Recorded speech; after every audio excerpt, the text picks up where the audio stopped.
center field, base hit. Here comes Machado. Here comes a win. Throw to the plate, not in time. Orioles win it, 10th inning, 3-2. RBI by Nick Hundley.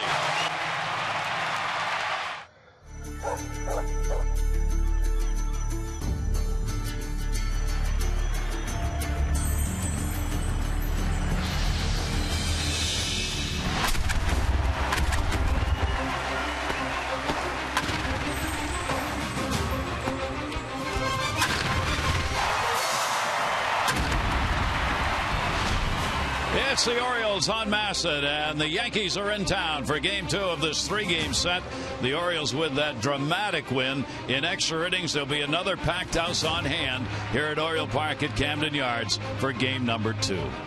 Hi, everybody, and welcome for the Orioles. Again, that first place, 3 games ahead of Toronto, now 5 ahead of the Yankees, trying to add to that margin, and the Orioles getting some wins at home. After all those numbers that were below 500, wins and losses at home, they are now 3 games over, and that equals the best mark they have had since the first month of the season. And speaking of the months of the season, take a look at how the Orioles have progressed over those time frames. For the Orioles offensively, the runs per game, 4.5 March and April, went down a bit, back up, and now at its best here in July at 5.2. The starter ERA up, down, up a little bit more, but if you're under 4 in this day and age, you got a pretty good chance to win games. And how about that bullpen? It's gone down, and now 1.95. That's as good as it gets. In other numbers for the Orioles, you take a look at their wins and losses, 500, 500, then 4 above, and now they are 8-2. They are trending in the right direction in all of those numbers. They were 4.5 out at the end of May in the division lead. They are now at a +3. And Mike Mordick, those are all directions you want to be headed in. They sure are. I mean, the Orioles are playing great baseball right now, but it was a roller coaster ride early on for this team. April and May, I mean, nothing could get work in sync. The pitching, they couldn't make it deep into ball games. The bullpen was being taxed. Offensively, they were finding ways to score some runs in April, but the home runs weren't there. And then May comes around. Manny Machado still not back yet. He was inconsistent when he did return in May. I mean, just up and down with everything. Nothing really worked in sync offensively, defensively. I mean, the whole package. Pitching, everybody was kind of wondering where this team was going to head. They're reaching down to the minor leagues. Gilmet was coming up, Meek, and so was Brad Brock, but finally they were able to stabilize. Starting pitching pitched better, and June came around, and the Orioles' bats started to explode. They went on a home run tear. They really haven't looked back, and everything is working right now. And boy, would they love to go into the All-Star break with another series win. They can put that under their belt if they can get a victory against the Yankees today.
Is brought to you by Southwest Airlines. Find Southwest Airlines fares online only at southwest.com. And by Chapin Davis, providing investments that can produce income from your retirement plan. Call to learn more, 800-222-3246 or at chapindavis.com. Summer continues in the city.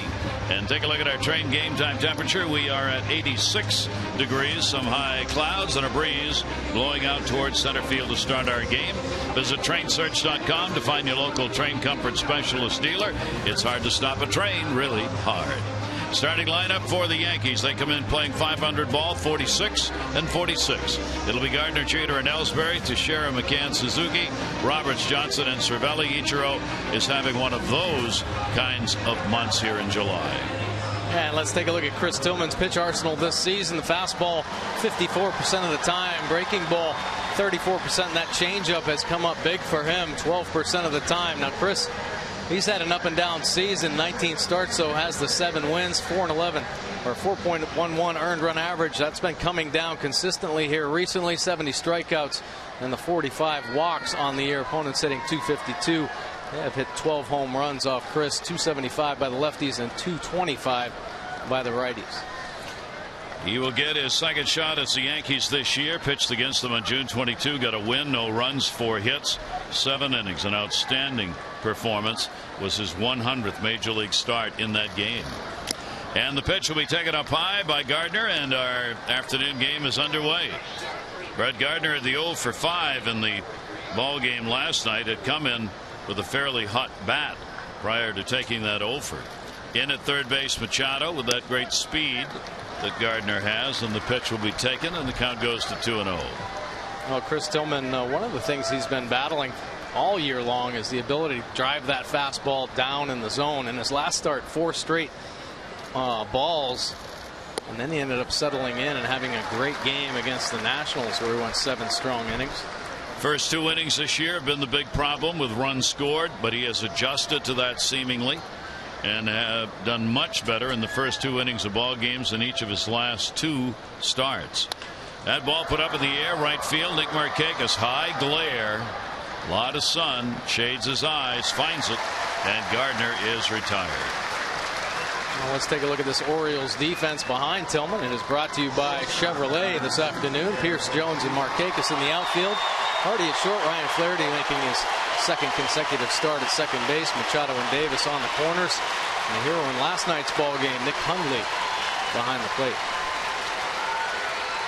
Jeter gets a nice hand as he stands in. Last night he took an 0 for as well. Ended up with an 0 for 5. Only 12 combined hits in the ball game last night. Yankees actually out hit the Orioles 7-5, but the Orioles won it 3-2 with Hundley's 10th inning RBI driving in. Machado who had doubled. That'll be foul back into the screen. Derek Jeter hitting just 143 against the Orioles this season. That is way below the career numbers that Jeter's put up against the Orioles, but the Oriole pitchers have been able to pretty much keep him in hand. Only 4 hits, 28 at bats. Jeter will take that one in the air towards Jones. He'll get over and make the catch. Let's take a look at our Jeep inside the numbers here for Chris Tillman. His last 4 starts, he has been dominant. 2-0 record with that 195 earned run average. Previous 3 starts, a 0-2 record. That 5.79 earned run average ballooned up a little bit because one of those outings he only lasted 1 inning and gave up 5 runs for an early exit. But recently he has been pitching very well on top of his game here as they head into the All-Star break. The Orioles have won each of those last 4 starts Tillman has made. He has picked up 2 wins. The last 2 starts he's had no decisions in the game, but the ball club has come away with a win. Here's Jacoby Ellsbury, and he will take the pitch for a ball. With his starts this year, 19 of them, the Orioles have won 13 and lost 6. Real good number for the ball club. Ellsbury, with a hit he had last night, extended his hit streak to 4 games. With the 1 for 5 he picked up, 283 on the year. Well, you know, Chris Tillman, I mean, this whole rotation, they really learn from each other, and they watched the way Miguel Gonzalez worked this Yankees lineup last night. Great job of mixing up his pitches. He showed that the Yankees were very aggressive early in the count. And we talked about this in last night's game. Not very typical of the Yankees. Typically seeing a lot of pitches, a very patient group. Last night facing Gonzalez, they were going after the first pitch. When Miguel made the adjustment mid-game, he was starting to throw some quality strikes with off-speed pitches, using his breaking ball, his split finger to get ahead of the Yankees. 2-1 delivery on the way. That ball in the air to left field. Going back to get it will be Pierce near the warning track, and 3 fly balls from a fly ball pitcher. Chris Tillman retires the side in order. Orioles lineup coming up.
Downtown Baltimore with a great view of the city from high on the precipice.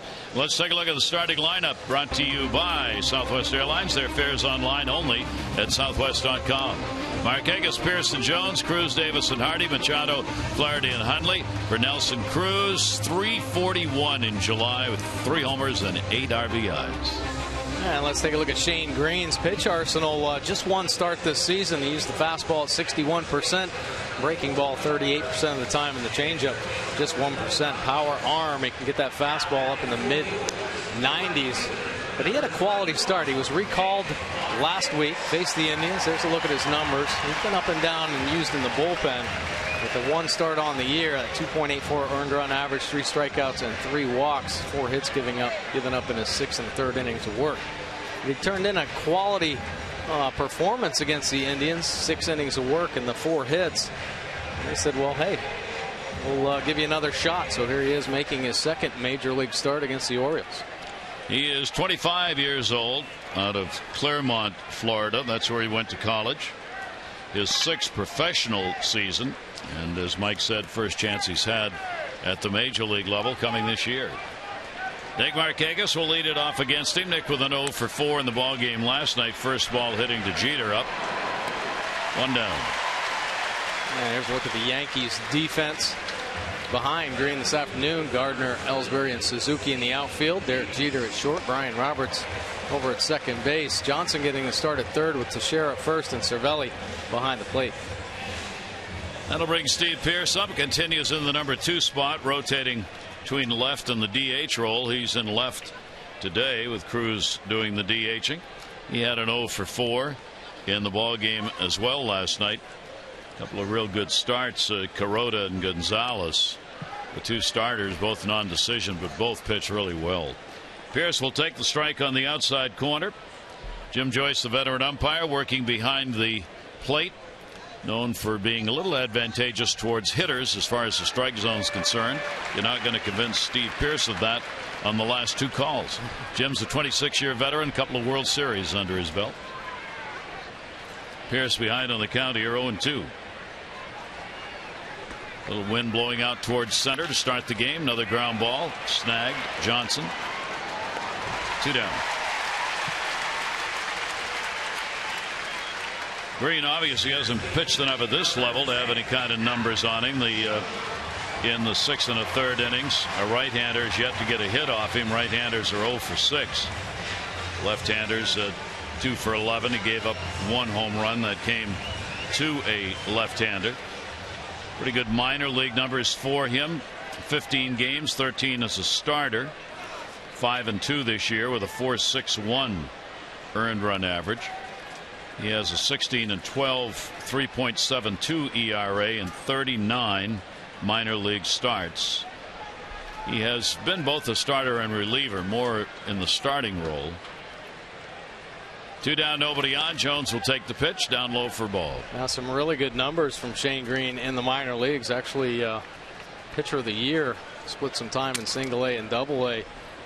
Came out of there with 12 wins. And he got his name on the map in spring training, showing what he had, and showed that live fastball that he's got.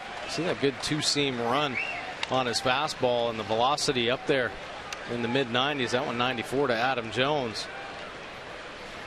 So another young pitcher with 4 of the 5 Yankee supposed starters on the DL, and may, for all of them, may not be back into the rotation this year. 2 ball, 1 strikeout. Joe Girardi was saying before the game, he said it's not just that the starters are gone. He says it's also the effect it has on the bullpen.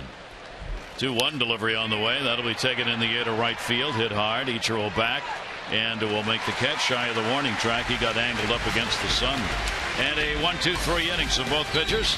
Set them down in order. No score after 1.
As you enjoy a cold one, to look forward to Miller time later in our ball game today, brought to you by Miller Lite.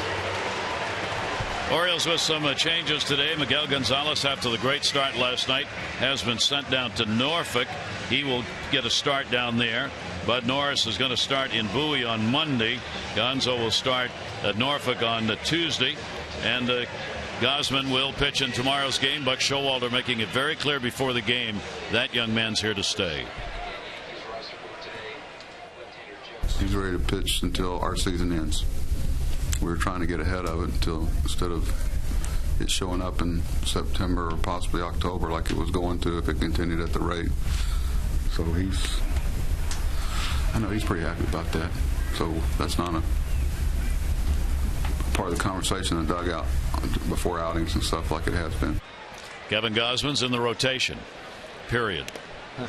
Well, he's done a nice job in his opportunities, and he's just been, on that shuttle. He's been pitching everywhere in the organization, from the big leagues down to rookie ball, and biding his time and being very patient. When he's had his opportunities at the major league level, he has really shined. So I know he's happy about that, and Buck Showalter happy that the young arm is up here proving himself and the consistency that he needed to stay in the rotation. Teixeira leading it off here for the Yankees. He had an 0 for 4 in the ball game last night. He's got a 4 for 13 lifetime against Chris Tillman, who falls behind 3-0. Tillman's delivery to Sharon, taking 4 pitches, all missed, and he is on. First base runner, and it is a leadoff walk here in the 2nd inning. Now, one of the rare hitters actually in this Yankees lineup you certainly have to be careful with, because he can hit the long ball. But you don't want to walk guys. Hurt yourself there. He tried to work the edges, just kept missing. 46 walks in 112 innings. He's had 70 strikeouts to go along with that. Chris has had those games where the walks have piled up on him. Here's Brian McCann doing the catching. McCann DHing rather in this ball game with Cervelli catching. Down to first and foul as he got around on that one. Take a look at the Jeep inside the numbers here. The heart of the lineup, 3, 4, 5, 6 hitters this season, and they're ranking at the bottom of the list in Major League Baseball, and it is very unreminiscent of past Yankee offenses where they've been so powerful. Of course, they've missed some players this season. Cano off to the Mariners, Alex Rodriguez, Granderson not in the lineup. I mean, there was a time just a couple years ago where they were pretty dominant and very dangerous lineup to work their way through, but they have yet to hit stride. Beltran's been down. They were counting on him for some major production, and McCann as well. 1 ball, 1 strike count, and as we saw with McCann last night, running for him is difficult at best. But the bat still comes around and he picks up the base hits, but just can't run after he puts it in play. A 1 ball, 2 strike count. McCann has faced Tillman only 3 times, has an 0 for 3 against him.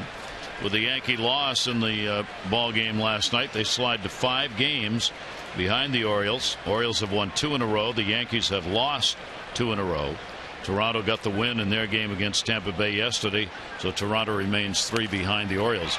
Against the shift, nobody there. Machado's got to chase it down. Pitcher will cover third, and there's a base hit the other way. So that's what happens on the shift. Not very often, but sometimes just put a ball out there and there's nobody there to play it. Yeah, he really forced the issue here. I mean, intentionally pulls his hands through, lets that bat head drag.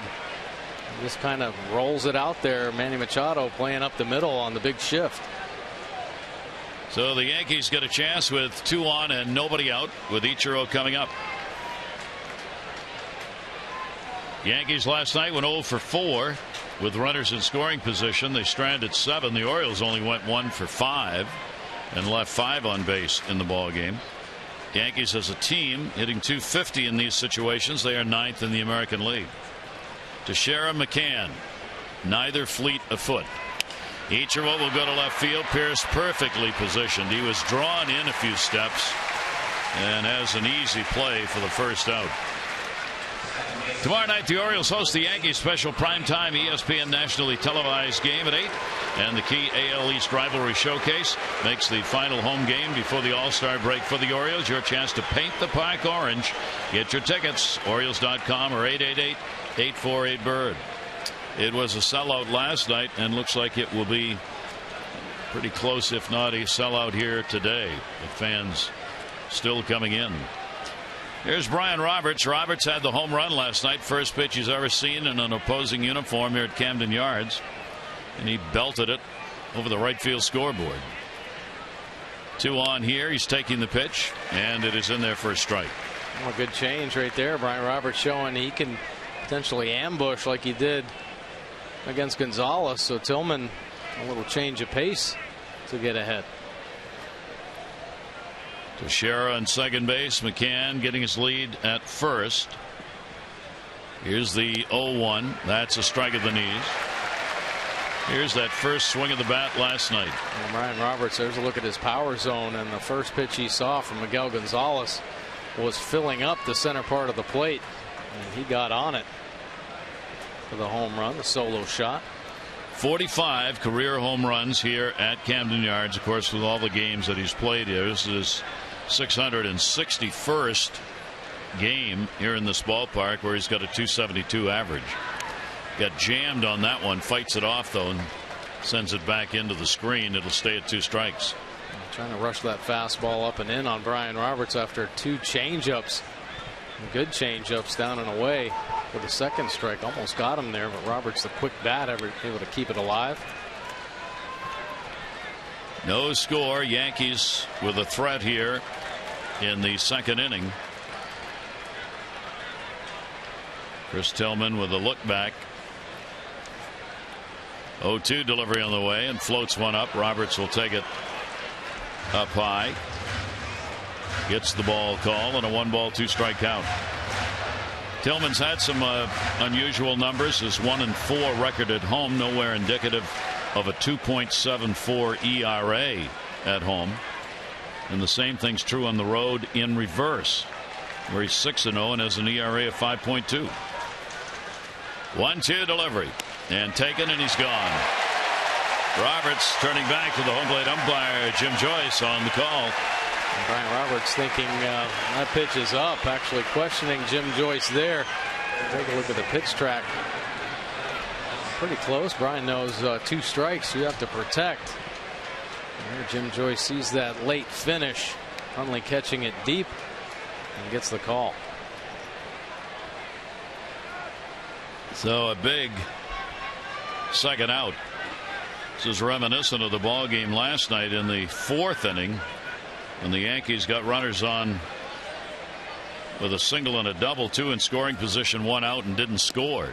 Now in this inning they've had the first 2 on with nobody out, and they've not moved the runners up. Kelly Johnson, he's had the big numbers against the Orioles this season. Picked up a home run in the ball game last night with a 1 for 2. He's 4 for 12 with a home run off Tillman. 0-1 delivery to him, and that ball in the air, left field. Pierce will make the run from shifting the other way, and he's got it in fair territory. Good job. Tillman, the first 2 on with a walk and a single, and they stay right there. No score.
Recognize those who have served. That's Commander Charles M. Livingston Sr., United States Navy.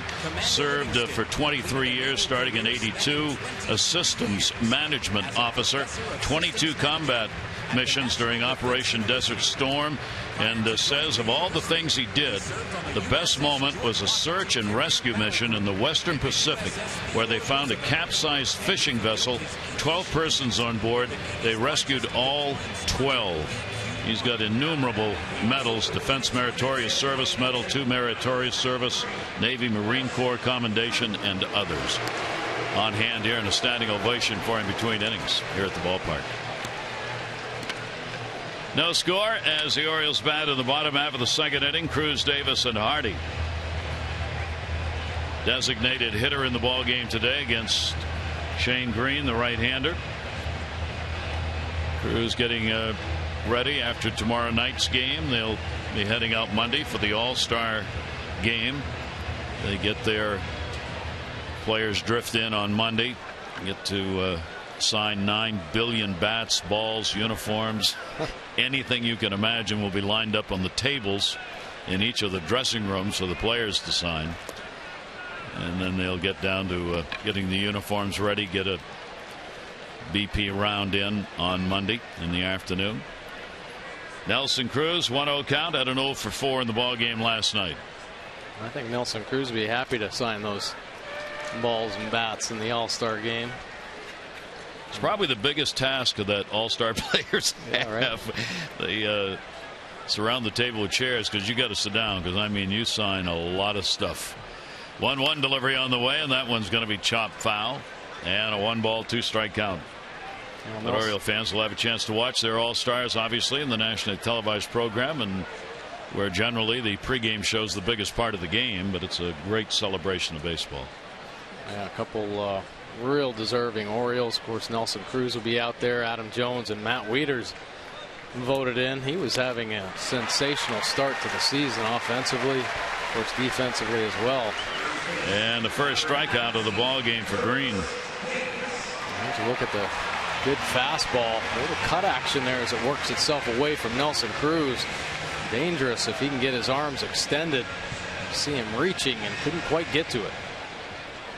Green gets a K, 4 strikeouts in the 7 innings plus that he's worked.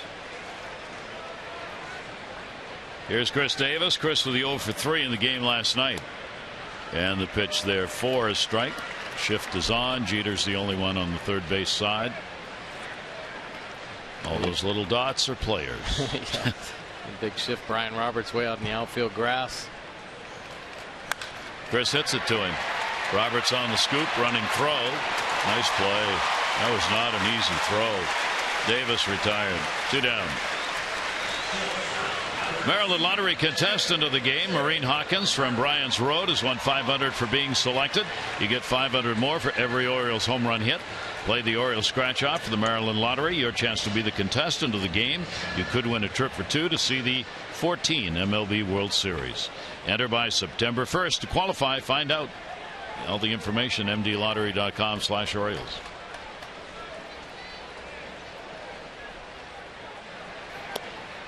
Two down, nobody on. Here is J.J. Hardy. 0-1 count on him. Jeter placing to pull deep in the hole.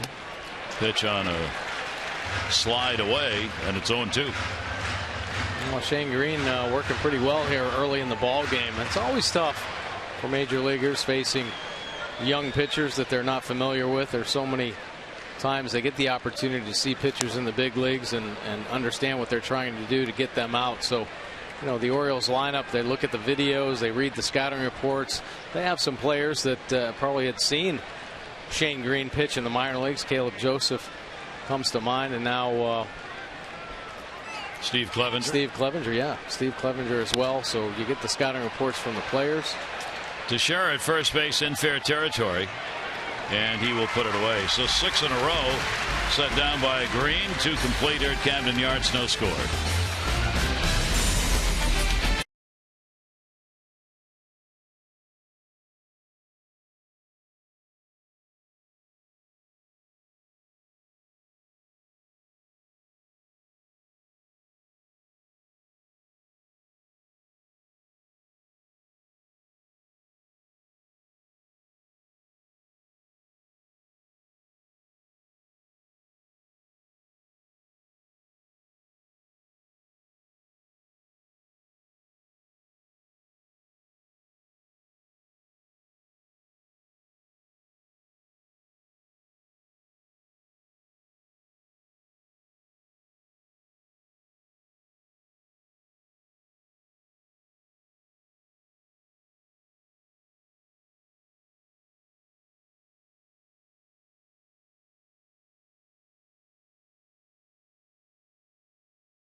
On Masson is brought to you by Southwest Airlines. Find Southwest Airlines fares online only at southwest.com. By Blimpie. Stop by your local Blimpie after 4 and enjoy any large deli sub for just $5. Get more after 4 at Blimpie. And by Luna. For beautiful new carpet, hardwood, and laminate, call 877-241-LUNA. Harry Thorne, Mike Bordick on hand here, along with a lot of others. There's the rooftop deck bar out there beyond center field, and lots and lots of folks on hand. Fortunately for us, the camera people cannot go up those stairs into that area while the game is underway that we know of. But between innings, I'm sure. See, that's a whole different story. They go to the third inning. We mentioned Steve Clevenger, who is here from AAA Norfolk, with Miguel Gonzalez being sent down in order to pitch. Gonzalez will be coming right back after the All-Star break, as will Bud Norris. Fouled off. Clevenger, 36 games with Norfolk, hitting .328. He was really pounding the ball. He played 24 games with the Orioles, hitting .243 before he was sent down. Well, Steve Clevenger did a great job by actually making the team out of spring training. And he did some really good things for the Orioles when he was here, and got sent down and could have gone down there with a bad attitude, but really went down there to improve himself. And Cervelli's got a base hit on a pitch up. So the Yankees get their second hit. Cervelli falls down, making the turn at first base. He'll get back. A leadoff single here in the third for the Yankee catcher. He gets on the high fastball. See Hundley setting up down and away, and it works itself back over the middle of the plate up in the zone, and Cervelli gets on that one, driving it down that left field line. Steve Pearce holding him to a single, though. Pretty good defense out there from Pearce. Cervelli hitting over .290 against the Orioles this year. Leadoff batter Gardner coming up. He flied out to right field in his first at bat.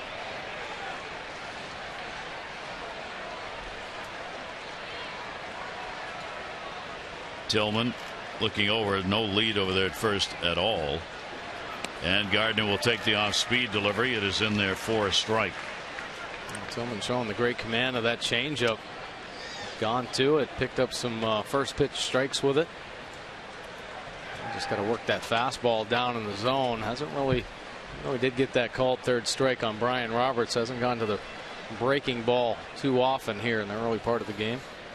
Here's the 0-1 delivery on the way. That's a strike. Yankees have announced right at the start of the game that Chase Whitley will be their starter for the game tomorrow. Kevin Gausman will be going for the Orioles. Gausman with a 3-2 mark. Whitley's been in and out of the bullpen as a starter for Joe Girardi's team, with their 4 out of 5 starters down. 0-2 count on Gardner. Jones in a couple of steps in center. That'll go to short. Hardy's going to have to hustle. Quick turn, and no chance to get the double play on that one. Ball caused Hardy to range. They do get the force out, though, on Cervelli on the fielder's choice. Win lunch with Adam Jones, presented by Care First. Just text Masson's word of the day, active, to 29292, your chance to win. Care First Blue Cross Blue Shield encourages each of us to take that first step towards a healthier and more active lifestyle.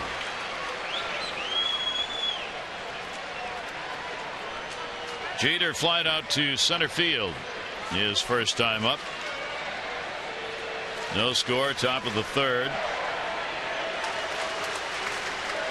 9 for his last 36 at the plate with that .268 batting average. Now real speed on at first base with Gardner there. Again, we've mentioned teams just have not run on Chris Tillman. 1 attempt, 1 caught, which is amazing. Really? This being his 20th start. Yeah, for such a big guy, he has that great ability to, hold the ball, vary his hold times, and he's very quick to the plate. 0-1 up the middle. That's going to be a base hit for Jeter. Jones is playing in, so that will stop Gardner. And again, as was true in the second inning, the Yankees get a couple on. They did so with one out in the second. Nobody out, rather. There's one out here. Now what Derek Jeter has done throughout his whole career, stay inside the baseball. He waits on the curve, shoots it right back through the middle.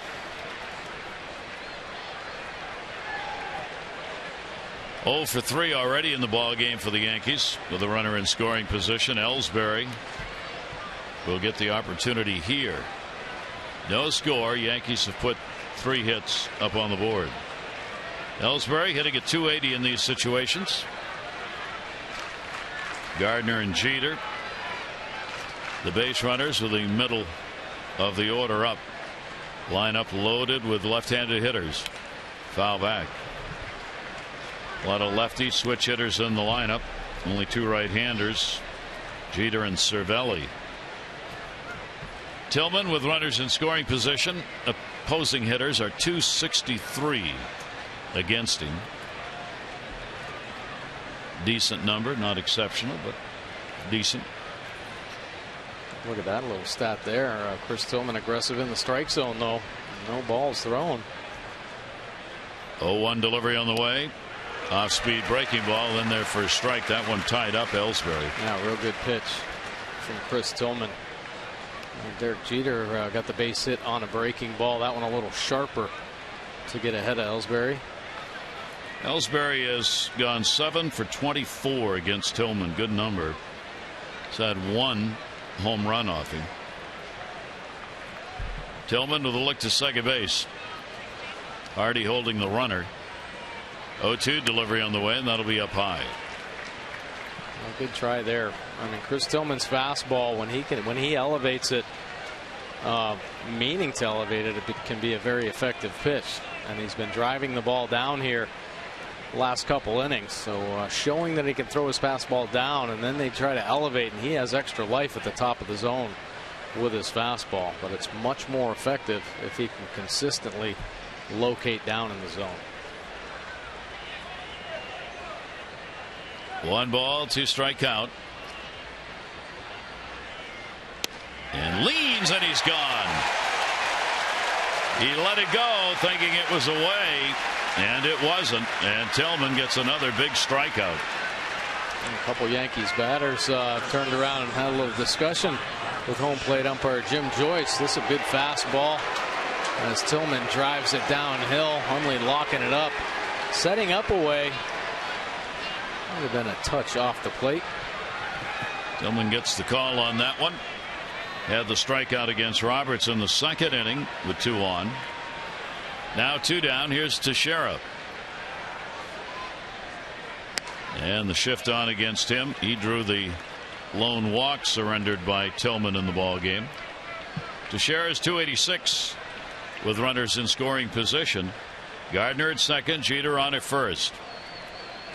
Yankees trying to find that first hit with a runner in scoring position in these 2 games. 1-0. Off-speed wrinkle on that one that's going to miss at 75 miles an hour. Pretty good try there, and Tillman has yet to throw Teixeira a strike in this ball game. Trying to mix it up in the zone, down in the zone. Was working the edges in his first at bat. Nothing on the plate, and trying to get a chase. Chris Reddy with a 2-0 delivery, and that ball fouled back. Other games affecting the American League East today. It's going to be Tampa Bay and Houston, or Toronto rather. Tampa Bay Odorizzi's going against Hutchison. Oberholzer for Houston against Peavy for Boston in their game. 2 ball, 1 strike count. Tampa Bay falling back into last place. They've lost 2 in a row. Boston's won 3 in a row. Here's the 2-1 delivery, and way up high as that one got away. So Teixeira working the count to his favor, 3-1. One thing Chris Tillman has been battling with here the first half is trying to lower the number of non-competitive pitches. He's lost a lot of pitches up in the zone. That one there, losing the grip on the curveball. You want to keep it around the plate, even with your misses, and have some purpose to them. 3-1 delivery. Teixeira got one down the line. That's going to be a fair ball. Gardner will come around easily to score. Markakis after it. Here's Jeter being waved home in a hurry by Robbie Thompson. Relay throw coming to the plate. He is out! Perfect throw and a perfect tag. Jeter is caught at the plate on the relay throw, and you can't do it any better than that. That throw was so good that all Hundley had to do was just keep going with the glove from where he caught it and bring it all the way around. Look at that. Never had to go to another position. And Jeter tagged out at the plate, may be a challenge here. Only in a great position, though. Sweeps that glove across. The question is, did Derek Jeter's front foot catch that edge of the plate? Joe Girardi is out talking to the home plate umpire, Jim Joyce. On the call at the plate. Still waiting. Both teams, the teams are off the field here. Yankees are starting to go out. And I guess there's not going to be a challenge. Here's the play again. Right there. Yeah. You got it. And it was close, but it was good.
Storyline behind the plate with Wieters out. The twosome, Joseph and Hundley, have done a tremendous job.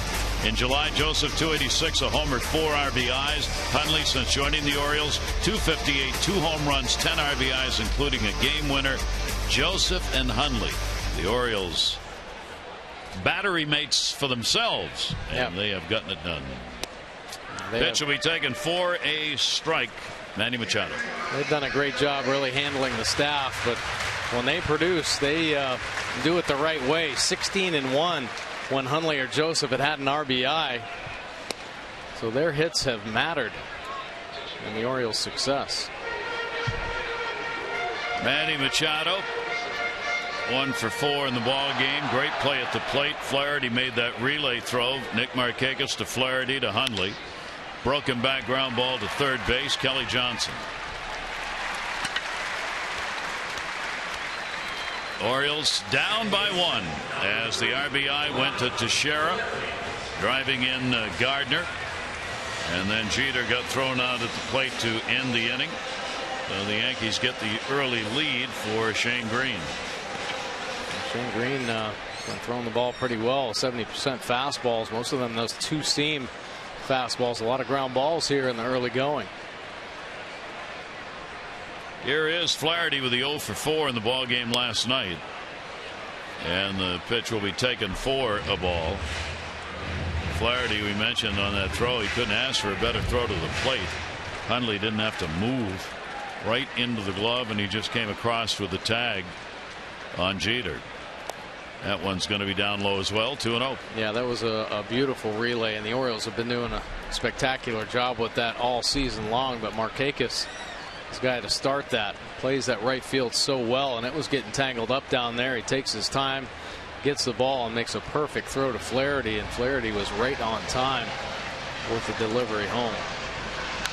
Down to first base to Shara, bobbles it, foul territory, pitcher covers, they get the out. The ball was spanked down there. Shara just kind of knocking it down, then makes the play. Time running out for your chance to back the Birds during the second half with your Birdland Summer Six-Pack. A ticket to 6 games, your choice for the remainder of the year. Line up the best games, opponents you want to see, and what you'd like to get as far as promotions are concerned. For details, Orioles.com/sixpack. Great look at the ballpark filled today. And an early 1-0 lead for the Yankees. Here is Hundley, an 8-game hit streak. Game-winning RBI picked up in the ball game last night. In the 10th, Hundley's added to an amazing number for him. He's raised his career batting average in extra innings to 353. It is the 9th highest among active major league players. In extra innings, 353. And he picked up that base hit in the ball game last night in the 10th inning. And after the game, they said, "Do you expect to be pinch hit for?" And he said, "I expect to hit in those situations. That's what I live for." Yeah, he thrives in those situations. Great clutch player. Breaking ball and foul tipped into the mid. It's not like it was an easy at bat either. I mean, some nasty sliders were thrown to him, and he just kept his focus. That crisp line drive right back up the middle to score Machado for that walk-off win. Hundley will stand back in with a 1-ball, 2-strike count on him.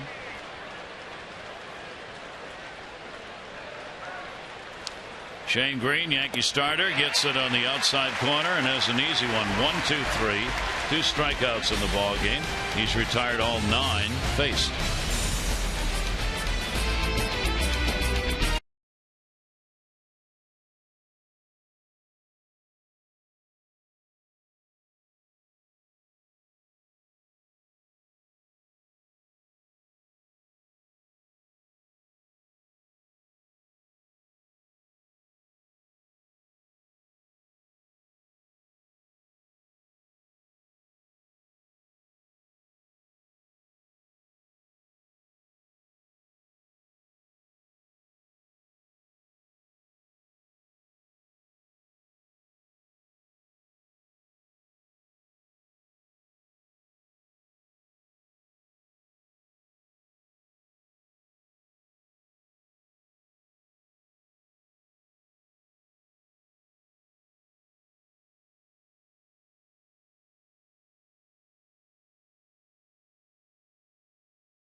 PNC Bank for the achiever in you.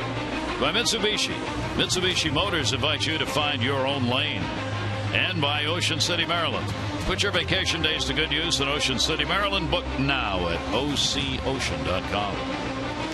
With Mike Bordick, I'm Gary Thorne. Second game of 3, 8 o'clock tomorrow night for the wrap-up of the so-called first half of the season, at least the pre-All-Star break part of it. We're well into the second half of the season, 93rd game being played by the Orioles. Chris Tillman, a walk and a couple of strikeouts. He'll get McCann, Ichiro, and Roberts. The last couple innings found himself in some jams, but able to pitch out with just the 1 run on the board. Of course, that great relay ending that last inning to cut down a potential rally of the Yankees. That ball will be put up in the air by McCann towards left. Long run Pierce. He'll get there. 1 pitch and 1 out here in the 4th inning. Time for all fans to tweet their photo using hashtag #MASSandFanPhotos for a chance to have it shown in a future broadcast. Brought to you by AT&T.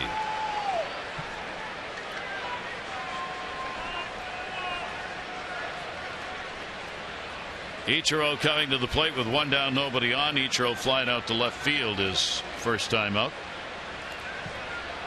Ichiro, the 49th player in Major League history to reach that 2,800 hit mark. He did that on Thursday in Cleveland. Made his debut at the age of 27 after playing in Japan. He's now 40 years old. Rookie of the Year 2001 and MVP. That's a comebacker. Tillman's got it. And the out. 2 down. Tomorrow night, 8:05, the Orioles wrap up this series in front of the ESPN national audience. Your final chance to bring any non-perishable food item and cash donations to benefit the Maryland Food Bank, part of the annual Orioles Reach Food and Funds Drive. Find out how you can help. Go to OriolesReach.com, or you can get tickets at Orioles.com or 888-848-BIRD. And thanks to all the fans who have contributed here for these games to the annual drive for the Maryland Food Bank. Deeply appreciated. Couldn't have had a better weekend for it, as the Orioles having a record weekend as far as attendance is concerned. 45,300 plus last night, and big crowd here, and expected sellout tomorrow. Ball put high up in the air by Brian Roberts. Markakis right up against the stands. Nice play. So a 1-2-3 inning. Tillman and Green both shutting down the opposition in a hurry.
By Volkswagen.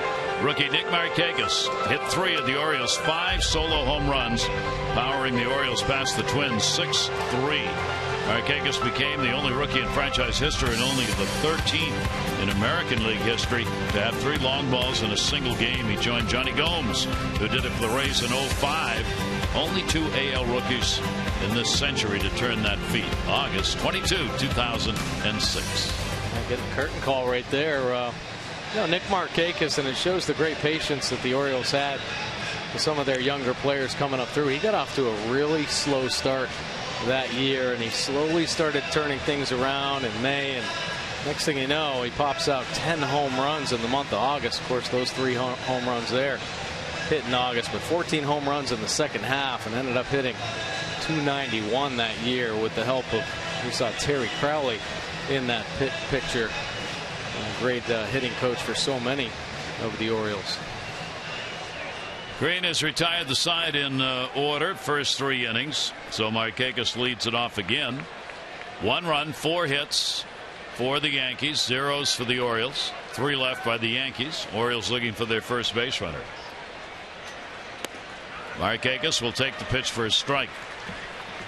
Nick and Adam Jones both coming in the top 10 going into the All-Star break as far as hits are concerned in the American League. Jones is 2. Markakis is 7 right now.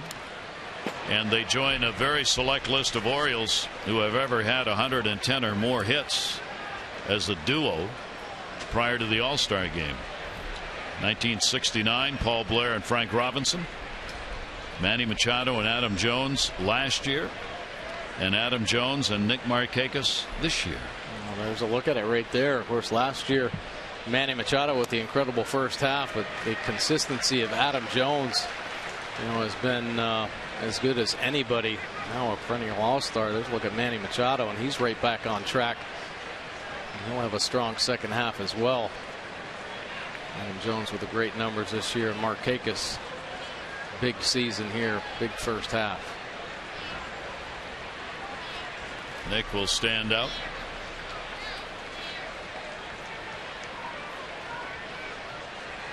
One ball, 2 strike count. Markakis leading off the 4th inning. And Nick will ground that one down to first and foul.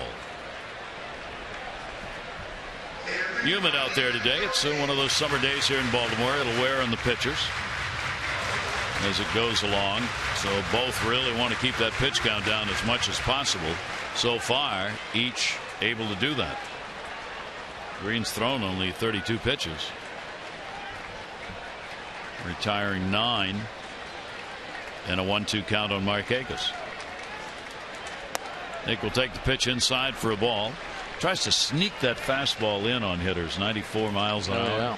And it appears to be a pretty heavy 94 miles an hour too, with the ground balls he's been able to get in the early part of the game and keeping the ball down in the zone. You see the pitch track there to Nick Markakis. Not many mistakes being made from Shane Green. But it's always a test going against this Orioles lineup. So to see a young pitcher first time through, I'm sure everybody goes back in talking about it. There's some very heady players. Nelson Cruz, one of them, is talking about what he's throwing. If he's falling into any type of patterns, maybe pick something up in his delivery to tip off a pitch. 15th round selection in 09 by the Yankees out of high school in Florida. 2-2 delivery, and the count is full. 3 balls and 2 strikes from Shane Green. Green recalled on July 7. He had a relief appearance and then major league start at Cleveland, earning him that 5-3 win and that 1-0 record he has right now. Here's the 3-2 delivery. Markakis will chop that one towards second. Roberts.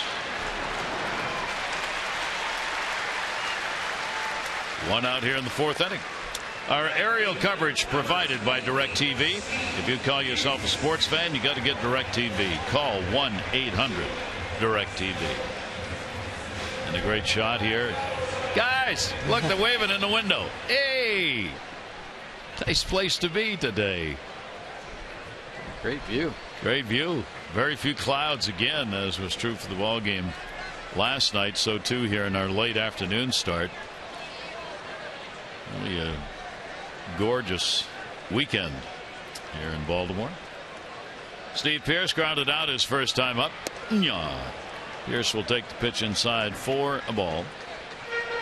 Pearce has that opening his hips up move where he kind of turns back with his hips, getting ready to trigger, and that puts that lower back and wallet pocket close to some pitches. That'll be taken down low, 2-0. Yeah, he really keeps that front side in there, and that was a big reason why he closed off that stance. I think he was thinking he was opening up too soon, maybe committing a little too early on some pitches, so he wanted to track the ball a little bit deeper, and he has had immediate success with this approach. Went outside to him. 2 ball, 1 strike count. Big cut taken by Pearce. Steve, unlike some of the other Orioles, Jim Presley, hitting coach, has had real good luck here at home. He's hitting .360 here at Oriole Park, .268 on the road. And you can see Green doing what most pitchers try to do, and that's work inside outside to him to keep him off balance and prevent him from getting those arms extended to drive the ball. 3 ball, 1 strike count.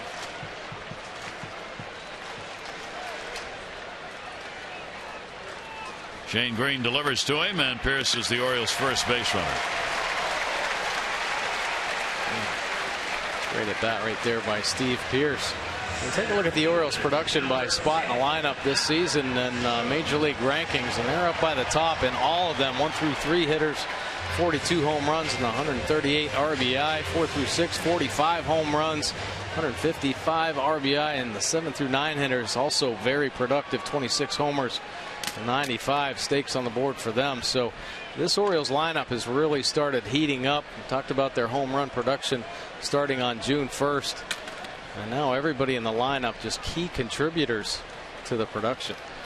Second in home runs to Toronto by just 3 starting the day. Adam Jones flied out his first time up. Runner at first, 1 out. Pierce back to the bag. Adams hitting .317 in the month of July, keeping it consistent with that .305 batting average overall. He's had 1 home run so far this month. Cruz with 3 leads the Orioles in home runs in July. And Jones will take it inside for a ball.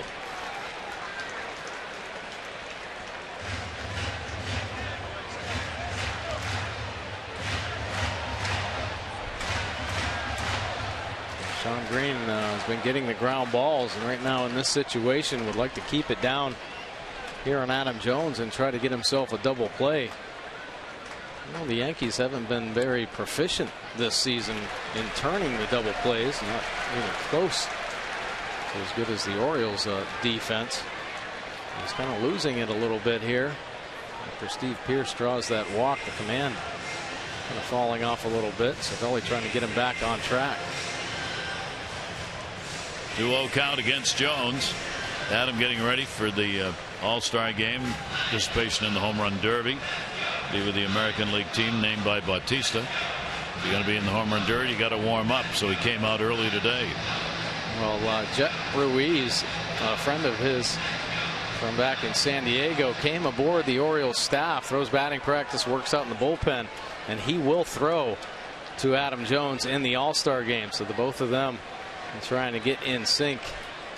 A little practice out in the wide open there. Nobody around. 2-0 count. Adam grounds that one down to third. Not hit hard. Running play over to first. Good reach by Teixeira. Kelly Johnson gets him.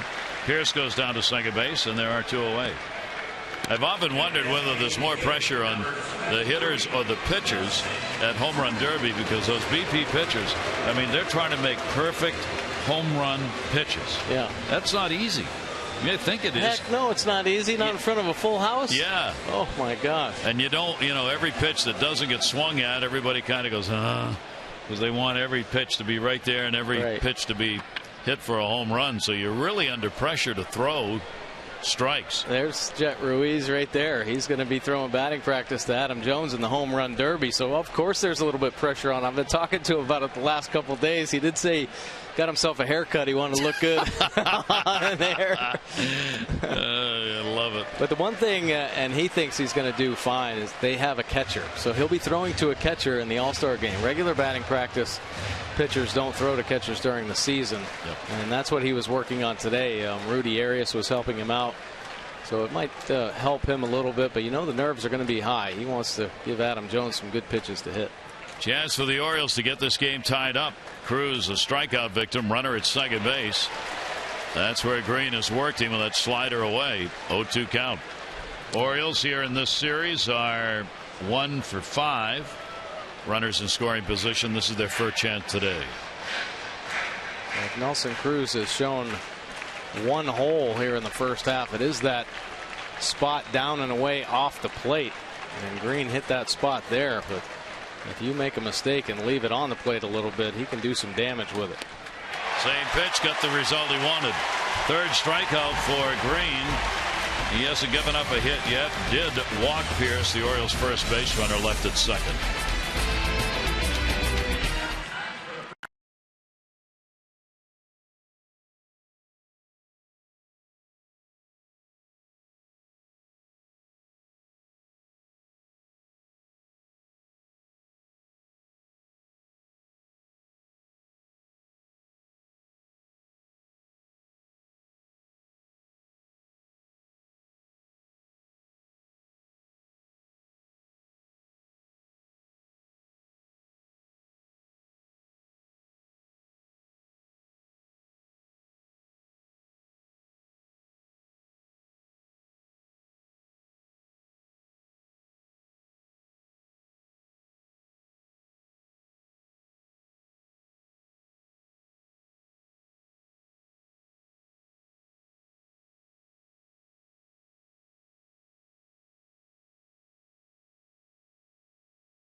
has been an outstanding one for them.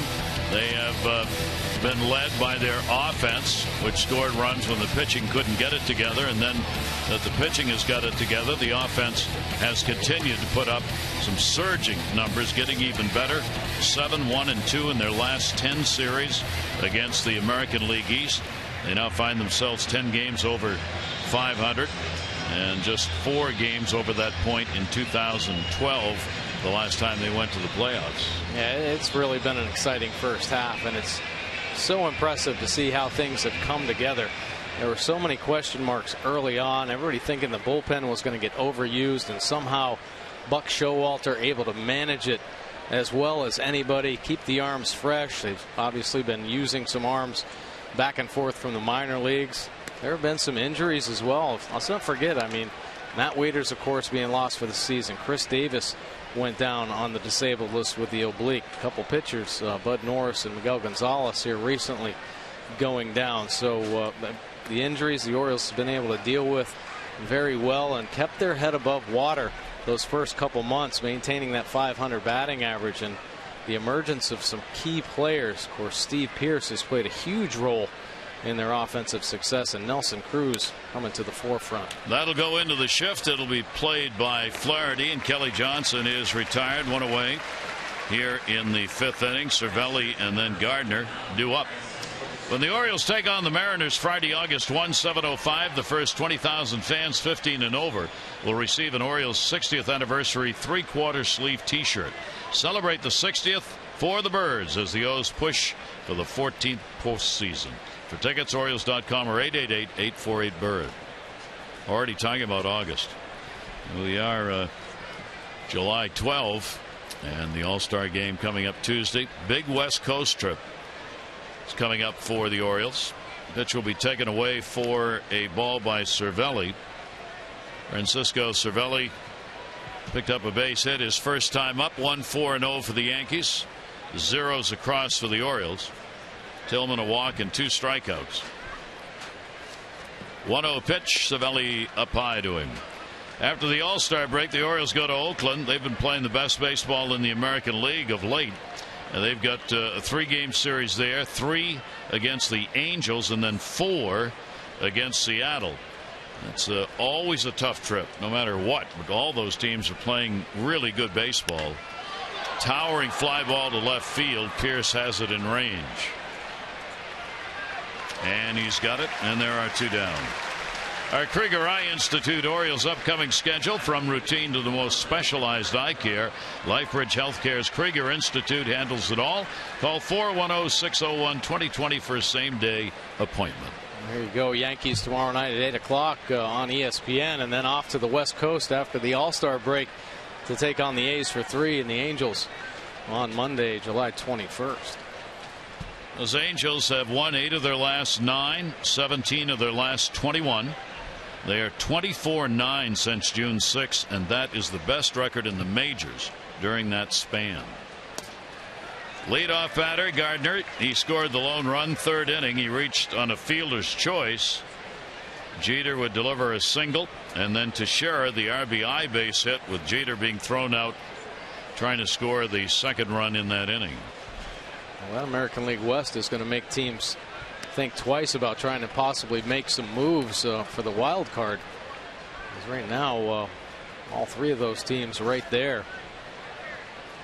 They've got the big numbers as far as the wild card teams are concerned, with Oakland, Seattle, and the Angels. Angels are only 2.5 games now behind Oakland, and Seattle's 8 games out, right on the verge. They need to put a win spree together again. They've had kind of a tough last month, as they were right in it 3 weeks ago. Pitch way inside to Gardner. 2 down, nobody on, 3-1. Well, both pitchers doing very well here in this ball game, working to the middle. Chris Tillman able to get himself out of some tough jams, but has settled in here the last couple innings, getting some quick outs. There's the rookie Shane Green over there. And we'll walk him. Now here's a running situation. Tillman surrenders his 2nd walk. Gardner The leadoff batter gets it. The other one came leading off the second inning with Teixeira. Jeter coming up.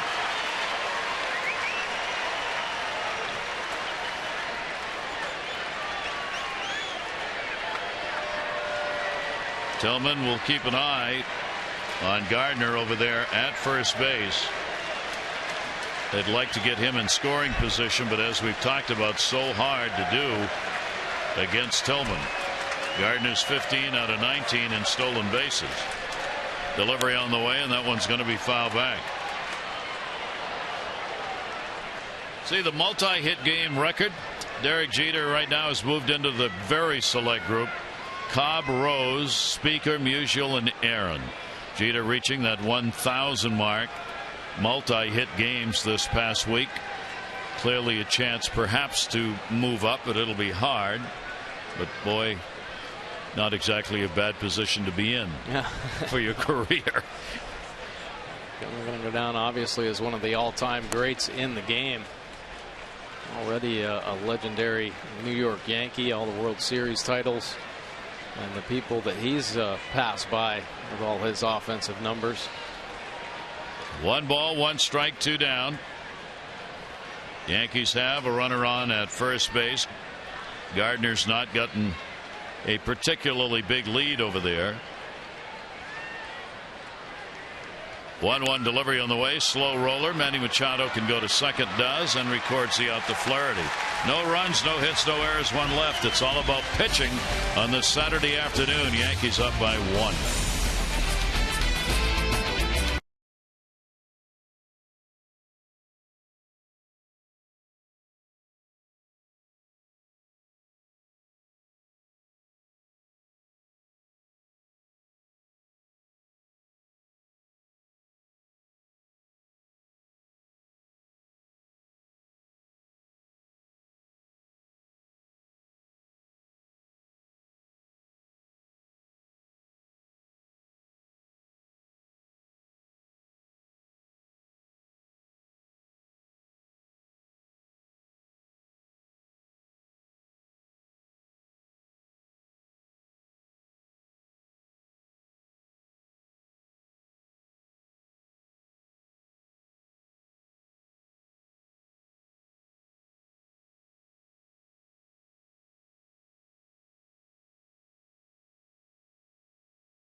David Price scratched from a start today. Illness.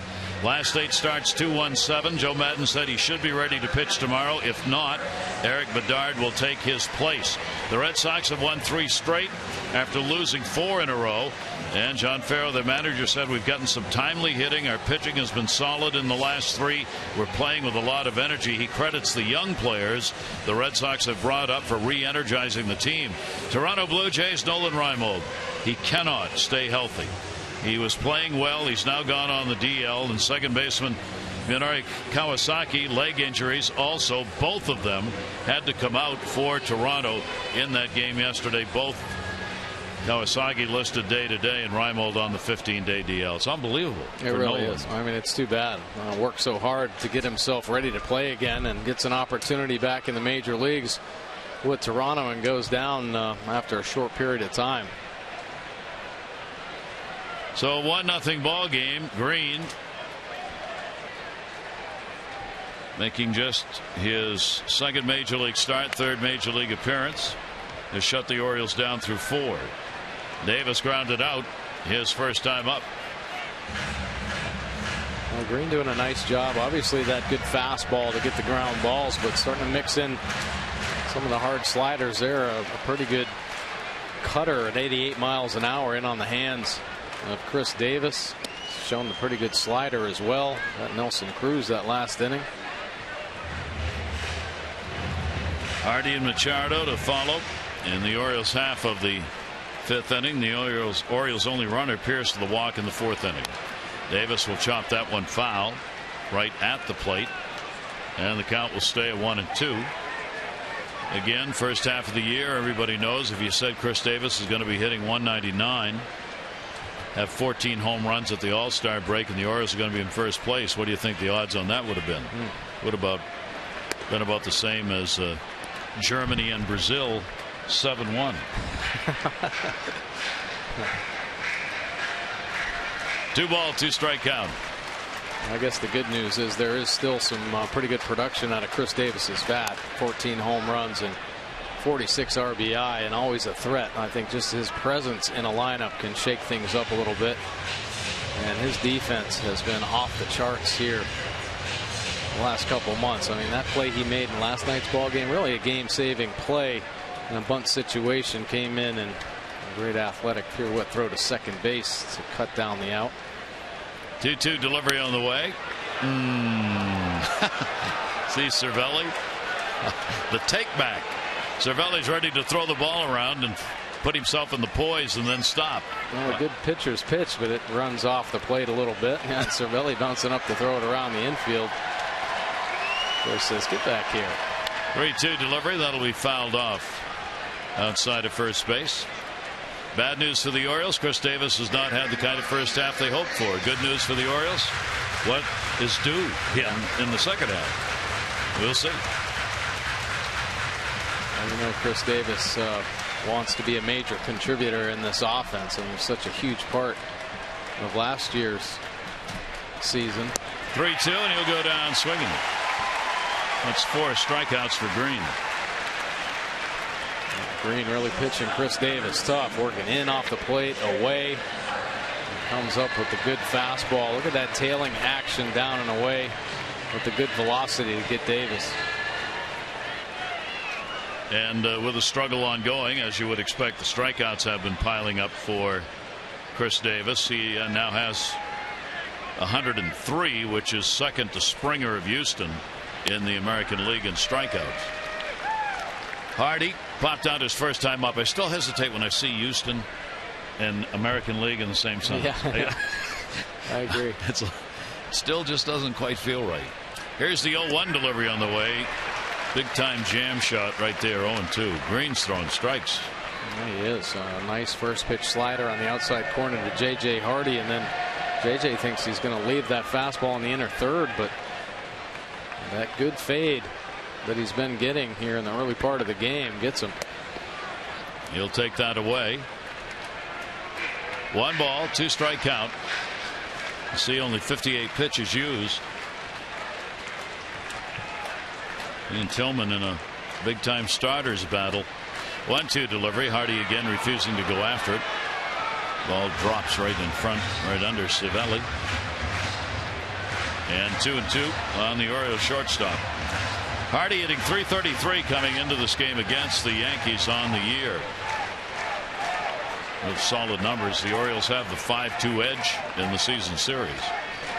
2-2 delivery, and he's gone. And he knew it. That's 3 strikeouts in a row for Green. JJ might not have picked that one up soon enough, and then by the time he did, thinking that it might break down in the zone. You see, that was a pretty low strike. Here's a look at his release, getting on the side of the baseball. Pretty good pitcher's pitch. That looked like it crossed down below JJ's knee, but Green gets the call there. Manny Machado. Green had struck out only 2 in his outing against Cleveland when he worked 6 innings. He had a strikeout in relief in the 3rd of an inning against Boston back in April. So he had 3 strikeouts on the season coming in 2 games. He's got 5 in this one. 1-0 delivery down to 3rd and a base hit. And there's the first Orioles hit of the day. As Green had shut the Orioles down for 4 2/3, Machado ends that with a single. Oh, Manny Machado, he has been red hot in the last 10 games at .415 batting average. Coming into today, you see those numbers, 5 home runs and the 8 RBIs, so very fitting that he break it up. And he's been hitting the ball all over the park, and of course he was the one that sparked that late inning win last night with a double down the right field line. Hundley ended up driving him in, and here picking up the first hit, trying to create some offense for the Orioles. Now Ryan Flaherty, who grounded out his first time up, will stand in. And he'll take the off-speed delivery away for a ball.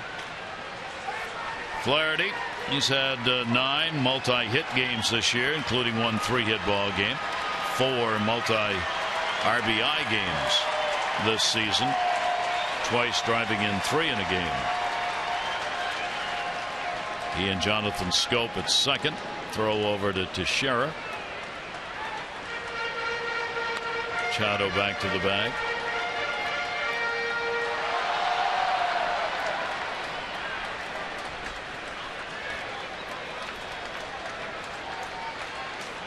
Ryan Flaherty certainly dangerous. Doesn't get the plate appearances to really settle in, and Buck Showalter knows his value.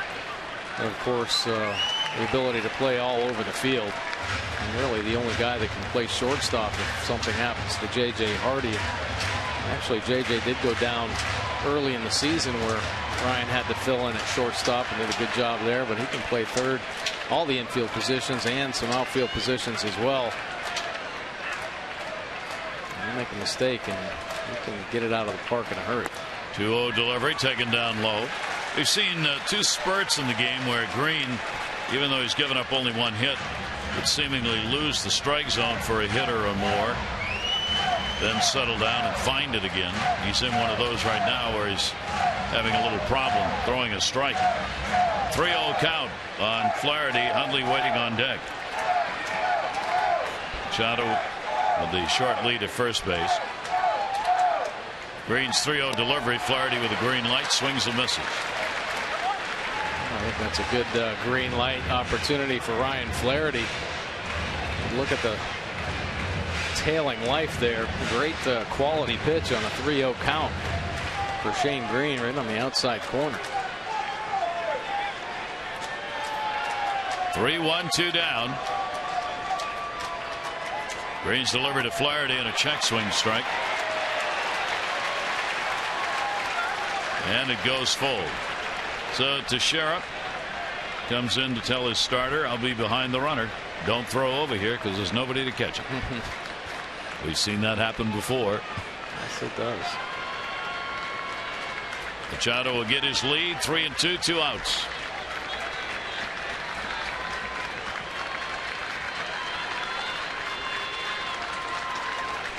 Pitch on the way, runner going, another base hit up the middle. That'll get the runner over to third. Ellsbury in to play it.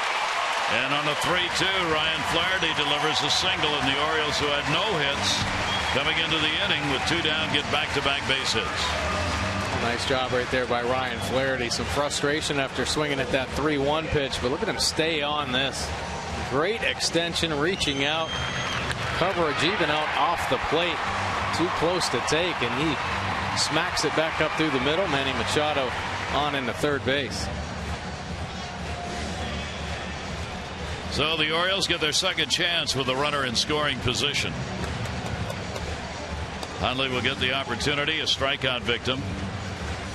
First time to the plate. Nick Hundley, during the streak, 12 hits, 34 at bats, 2 home runs, 6 RBIs, and 8 runs scored during the streak he's in of 8. Swing and a miss on that slider down and away. That's been his most effective pitch against right-handers so far. I'll tell you, he has not left many balls over the heart of the plate. I mean, when he's throwing his strikes, they're quality strikes. A real good slider there to Hundley on the outside corner. And Cervelli out to relay signs to the infield just in case Ryan Flaherty takes off running, wanting to know if they're going to throw through. The Orioles potentially try to steal a run here with 2 outs, even though we haven't seen that too often. 0-1. First and third for the Orioles, trying to get it tied up or more. Pitch will be taken down low in the dirt. Yankees getting their lone run, third inning, RBI to Shera. Jeter got thrown out at the plate trying to score the second run of that inning on that same base hit. Yankees have left 4. The Orioles leaving only 1. He's at second base. Pierce in the 4th inning.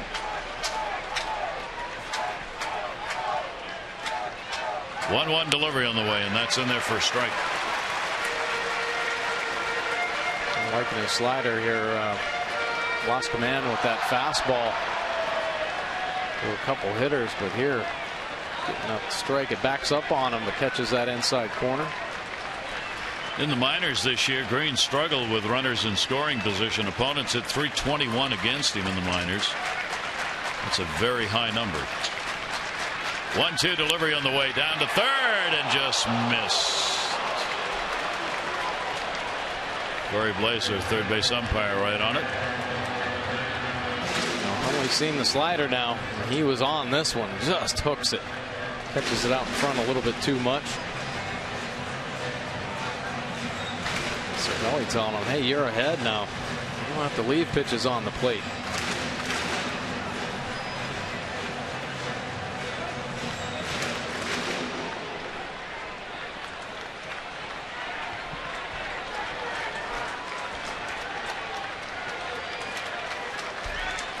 Hundley will stand back in, 1-2. Set up outside and low. That's where it was. Count stays, 1 ball, 2 strikes. When the Orioles win, everyone wins all season long. Orioles win and score 5 or more. You get 50% off. Regular menu price online orders at PapaJohns.com just by entering promo code Orioles5. Better ingredients, better pizza. Papa John's, valid at participating Baltimore area Papa John's. Can Papa John's get a pizza to the blimp? That'd be a delivery. 1-2. First and third for the O's. Hundley. 3-2. Runner goes. No throw. That'll be a stolen base for Flaherty. There you go. Potentially trying to steal that run. Ryan Flaherty on the move, but the pitch so bad that Cervelli had to turn his back, so really couldn't sell it here. You see the big secondary, a delay steal from Ryan Flaherty, trying to draw that throw to get Machado an opportunity to steal that run. And now 2 runners in scoring position. And a chance for Nick Hundley to strike again against the Yankees. 4th career stolen base for Flaherty. First one this year. Hundley battling here with a count of 2-2. Pretend it's extra innings, Nick. And a swing and a miss on that pitch, down and away again. Green gets his 6th strikeout. He strikes out the side. Orioles get their first 2 hits.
it's been pretty good pitchers duel between Tillman and Green. Well, Tillman gets Brian Roberts, then Cruz goes down swinging.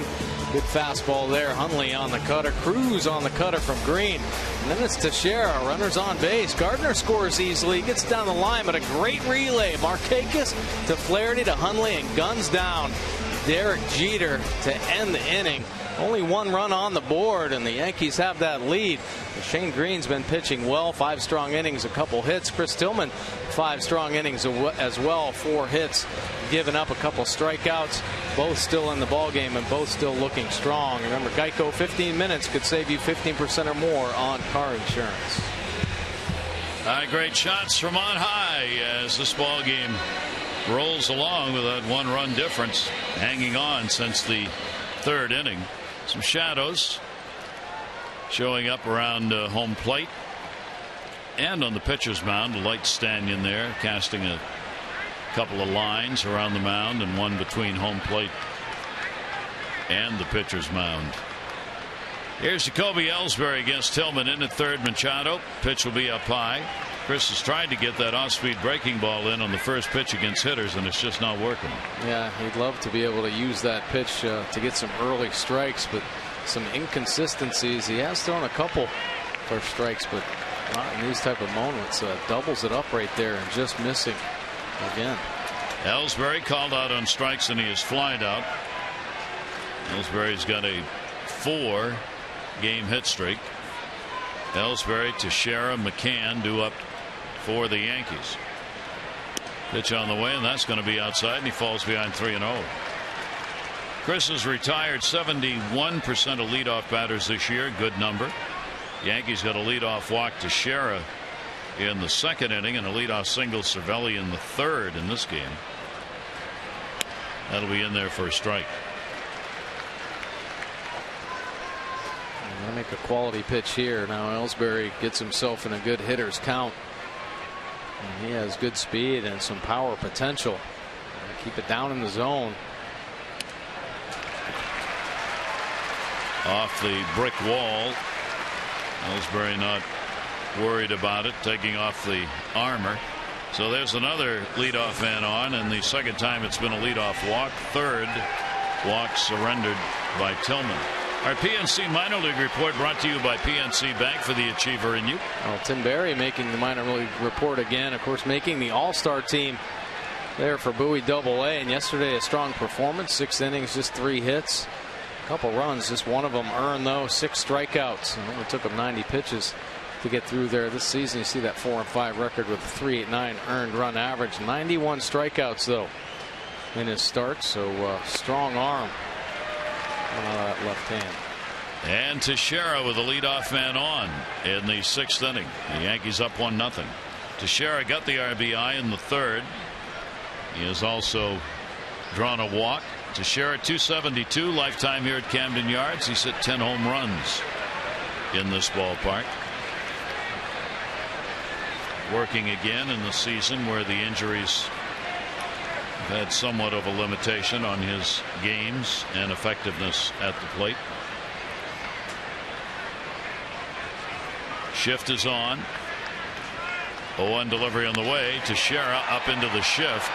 Markakis going back on it. Runner halfway. Nick's got it. 1 out.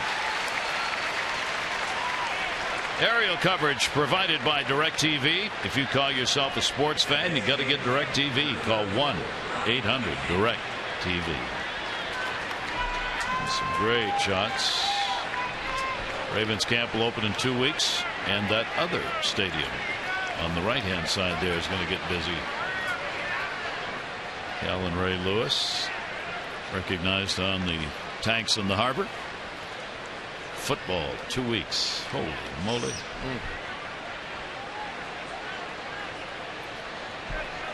Here's Brian McCann. McCann single, flied out. Runner at first, another throw over. Get Ellsbury perhaps a little closer to the bag. Ellsbury 2nd in the league with 24 stolen bases to Altuve's 41 with Houston. Off speed delivery again will miss, and the count goes 1-0. A lot of communication going on right now in this Orioles infield with the shift on. J.J. Hardy talking to both Ryan Flaherty and Manny Machado about certain coverages here. And it appears that Manny Machado is going to be the pivot man for the right side of the infield. Won't have to worry about it if that stays fair. Way back and foul. Oof. McCann's been heating up a little bit. About that recently. Souvenir. And gets the foul ball. This is pretty darn close. Just going to the right of the foul ball, bounces down. A little Plinko there right into the fan's hand. She's all excited. Don't give up on the ball. No. Don't give up on it. That's right. That passed about 12 people by the time it got to her. 1 ball, 1 strike count. Throw over to first. Ellsbury hadn't gotten off the bag yet.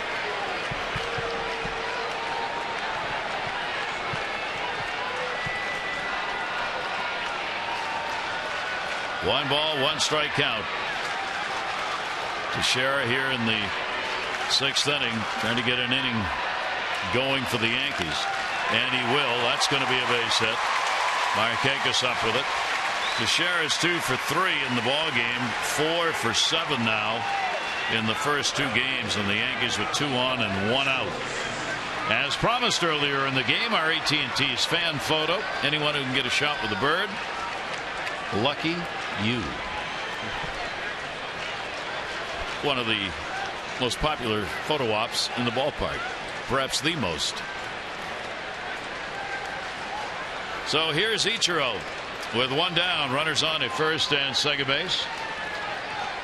Yankees get another shot at it. They have stranded 4 in the ball game. Only one of those in scoring position. Ichiro had a couple doubles in the ball game last night. Yankees 1 for 5 in these situations. Corey Blazer says he did not go around. 5 hits on the Yankees side of the board. 1-0 count, 1 away. Infield moved around, still trying to stay in position though to pick up that double play. Here's the 1-0 delivery to him. That's going to be up high. We talked about Ichiro and the number of hits that he's obtained here since coming over from Japan. What I find so impressive is that he's done that in just 14 years. Over 2,800 hits. So great production. He's had a number of years up over 200 hits, which is a pretty impressive number for any hitter. The only other hitters to do that in that period of time, Rod Carew, Lou Brock, Wade Boggs, and Sam Crawford, who managed to pick up those hits in less than 2 decades.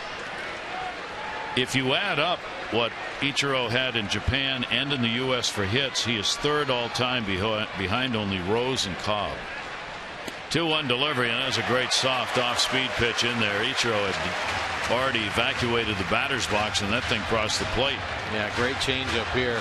Great location as well on the outside corner. Ichiro with that very unique approach gets the weight too far forward and doesn't have enough left to try to put that change in play. Ichiro, if you combine those numbers, you look, he's only 178 hits behind Rose. That's combined U.S.-Japan. And the pitch is inside a fastball. So Ichiro works it to a 3-2. All right, sports fans, let's manage this. You're Joe Girardi. You got 1 down. You're up 1-0. 6th inning. Ichiro up 2 on. Do you send him? Your runners are Ellsbury at second and McCann at first. Ellsbury like a deer. McCann not like a deer. I knew there was a way to say that. 3-2, runners not going. Check swing.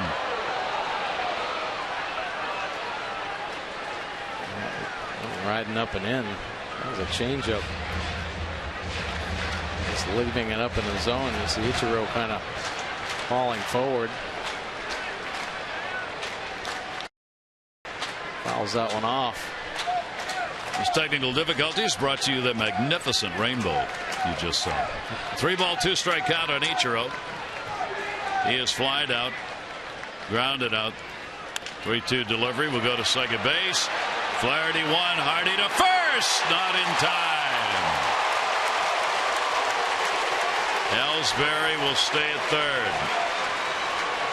Well, Ichiro still with the great speed, getting out of the box, almost in motion as he makes contact. And the Orioles, best in the game at turning the double play, unable to clean that one up. So 2 down, but the inning will stay alive with runners on at first and third as Ichiro hits into the fielder's choice. And Brian Roberts against his former team will get the big chance.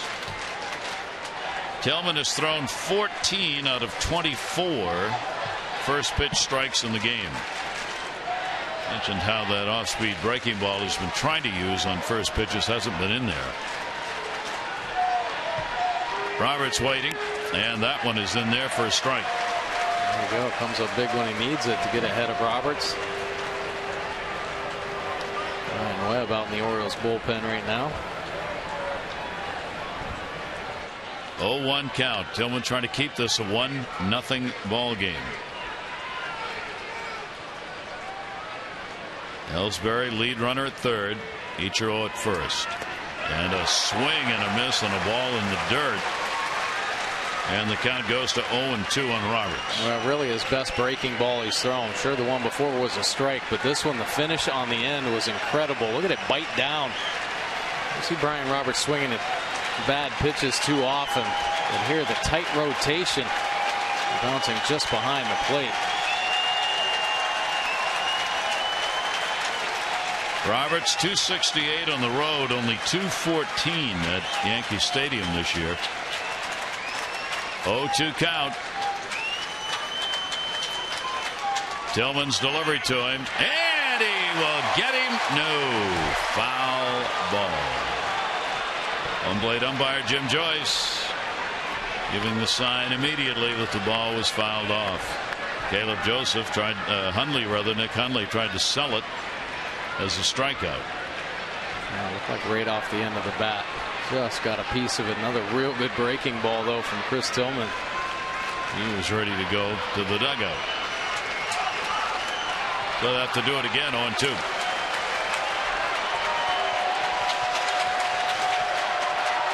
Runner goes at first, and a swing and a miss. Tillman with big K's as he gets another strikeout with runners on base. It's still a Yankee 1-0 lead.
A look here in Baltimore. The Orioles finishing up tomorrow night with the Yankees series, 8 o'clock ESPN, and then after the break, Tune in to Masson 2 on Friday, July 18. The Birds open up a 10-game West Coast trip in Oakland. Coverage on Masson 2 begins at 9:30 with those extra, presented by Dodge. Our game coverage at 10. All the access you need right here on Masson. Buck Showalter doesn't want to even begin to talk about who's going to pitch. No.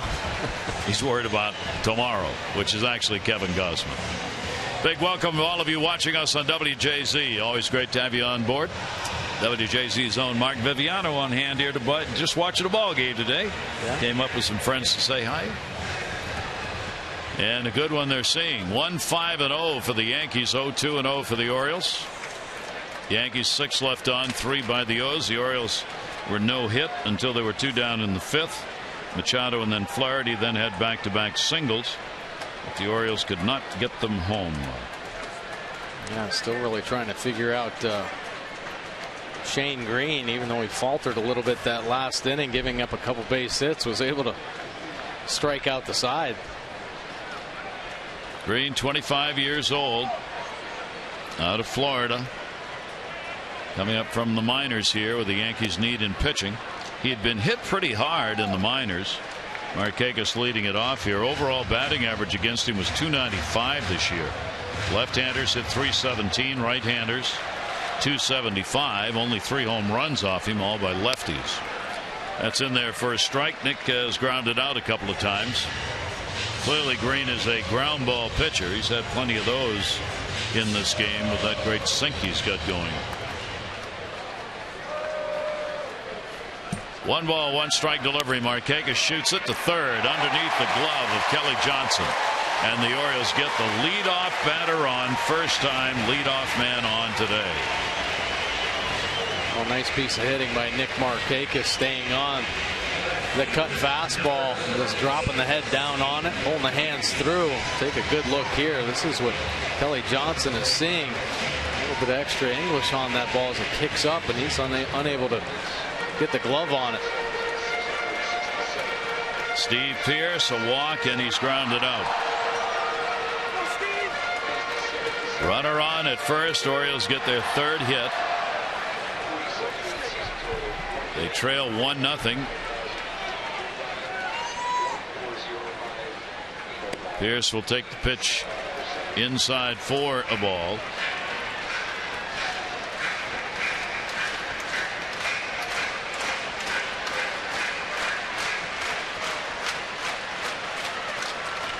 I've seen in this series Yankees pitchers really trying to come in hard on Steve Pearce just to get him to move his feet, feel a little bit more uncomfortable in there. And Green in a little bit of early trouble here in the 6th inning. He falls behind on Pearce 2-0. In the minor leagues this season, Green worked as many as 7 innings in a ball game, but he did that only once. Keep in mind he was used both as a starter and a reliever. He had 13 starts, a couple of times out of the bullpen. 2-0 count. Pearce got one and he doesn't miss it. Gardner will pick it up, hold the runner at second, and the Orioles get something started here in the 6th inning. 2 on and nobody out. And of all the surprises for the Orioles here in the first half, certainly Steve Pearce has been one of those.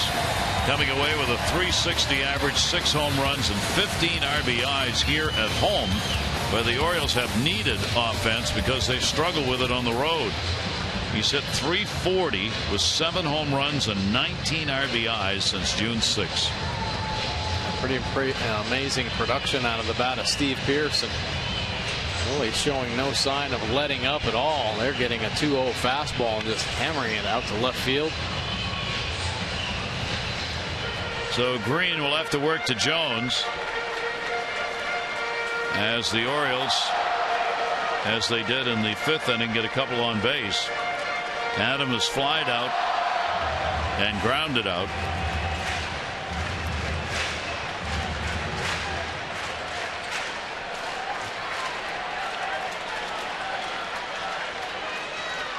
Nobody out. Adam up the middle, off the glove. Roberts, 1, relay. Big double play, and he avoided a good slide by Pearce. And I think that hit Green's glove on the way by, maybe tipped it. We'll see. Might have got a little leather on it, but a nice defensive play there by Brian Roberts. It's hit hard up the middle, and if Jeter comes across, Pierce is going to get him, and then Brian Roberts, nice athletic play, and gets a little extra on the throw to get Adam Jones. Adam Jones reaching down, maybe a little leather on it there, and Brian Roberts, I got it. Step on the bag and throw, and pretty impressive arm strength on the turn. First double play turned by the Yankees in the ball game puts a runner to third, Markakis, but now 2 down, and here is Cruz. He'll foul it back. The Orioles 0 for 2 with runners in scoring position, and Nelson Cruz trying to pick up the RBI. One that would tie it up is Markakis at third base. Cruz coming into the day tied in home runs again with Abreu with 28, tied in RBIs with 74 with Cabrera of the Tigers. Here's the 0-1 delivery. Cruz takes, and it will miss. I think that fastball supposed to be in off the plate, but not on the inner third, but down right here. People are going to be staying away. Cruz has been unable to show that he can get to the cut fastball and the slider off the plate. 1 ball, 1 strike delivery to him. Again, that's going to miss inside. 2-1. See Cervelli nodding his head in approval. Wanted to get it in there. Continue to probably work that outer third. Cruz has almost the exact same number of runners in scoring position and 2 outs. He's 279 overall, 283. Here's the 2-1 delivery on the way, and a swing and a miss. There it is again. Seen that pitch before. 2-2. 94 in off the plate, and then 83-mile-an-hour slider. Boy, it kind of freezes up at the top of the zone. Let's Nelson Cruz get a look at it, and then bite hard down and away, catching the outside corner. 2-2, 2 out. Cervelli out to talk to Green.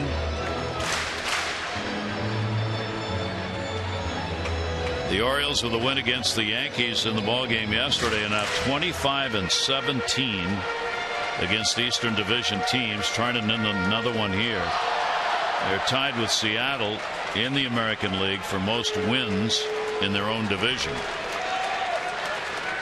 2-2 delivery. Cruz goes after one even further out. Cervelli gets the angle and protects the strikeout. So the Orioles unable to score. No runs on a couple of hits. One left on at third. 1-0 Yankees.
There's 100-mile-an-hour speedballer.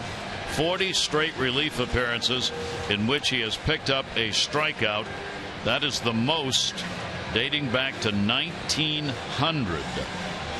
Felix Hernandez, Seattle. King Felix 11-2, a 2.12 ERA so far this season, reaching 11 wins before the All-Star break for the first time in his 10-year career, and it looks like he will be the starting pitcher for the American League in the All-Star game.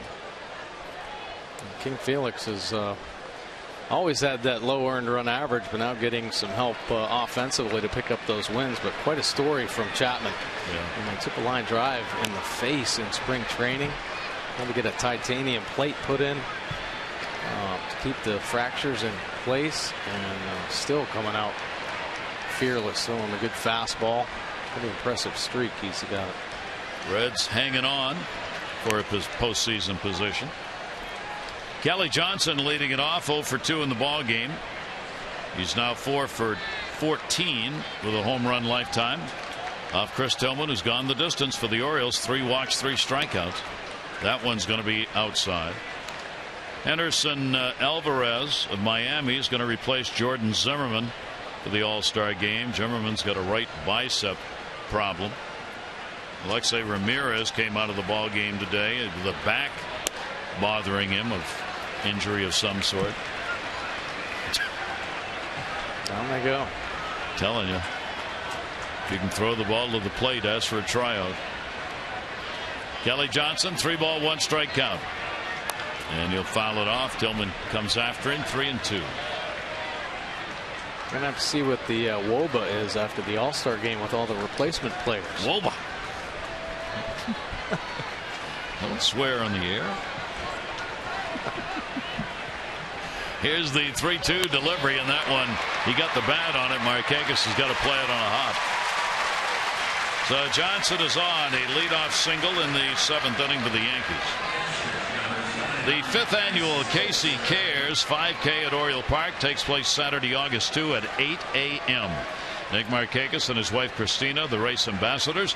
3.1-mile walk run begins outside Oriole Park, ends on the field. Runners get a race shirt, a race packet, and refreshments, and winners in each age group are announced in a pregame ceremony later that day.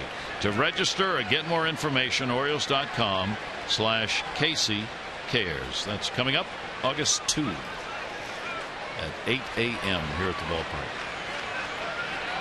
Cervelli up. Francisco Cervelli, a base hit, 1 for 2.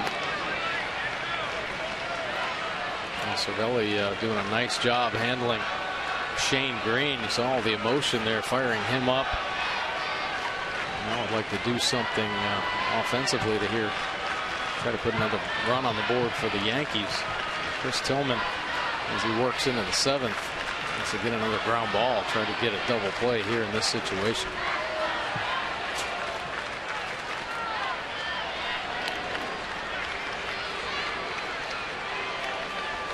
Johnson just being held. Try and get that half, quarter step, lean, whatever, to keep him maybe from getting to second base too quickly. If they can get that ground ball, try for the double play. Yeah, maybe just to see if Cervelli might tip something, maybe a possible bunt. Every run seems to matter here in this series so far. You get one when you can. He does. Fouls it back. So Cervelli trying to move that runner up.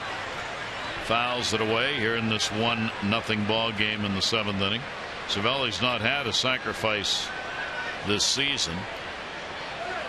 Checks again with Robbie Thompson down at 3rd. And as the Orioles showed, your bunt better be good. They're going to gun that run down at second base. Some great defenders on this Orioles infield. Very athletic on the corners. 0-1, Machado even with a bag at 3rd. Davis holding the runner. Not bunting. Pops it up. Coming. Markakis diving. Fine catch by Nick Markakis. Nick got there ahead of Adam Jones and went down on the green to haul it in. Cervelli's retired and Johnson back to first. We're talking about the athleticism of this infield just in case of a bunt situation. Well, how about the outfielders? Throw gloves out there. Nick Markakis certainly flashing the leather again. Good read on this ball. Gets the glove down on the grass as the ball goes into it. Look at the concentration. Great focus there. And the jam shot of Cervelli comes up with the big play. Look at him locking it in. So Cervelli does not have a productive at bat, leaving the runner at first base, one away, and Gardner walk, fielder's choice, flied out. He has scored the only run of the game to share a single back in the third inning, and he will take the pitch for a strike. 0-1, 1 out. Top of the seventh inning. Machado will play again even with the bag against Gardner because of the speed.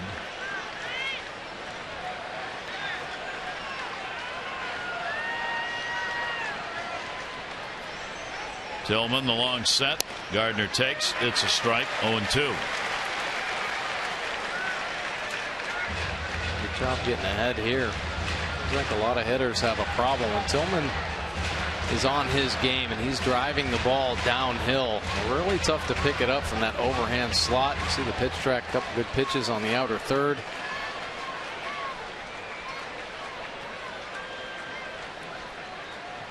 Oh-2, runner not going. Gardner lashes it foul.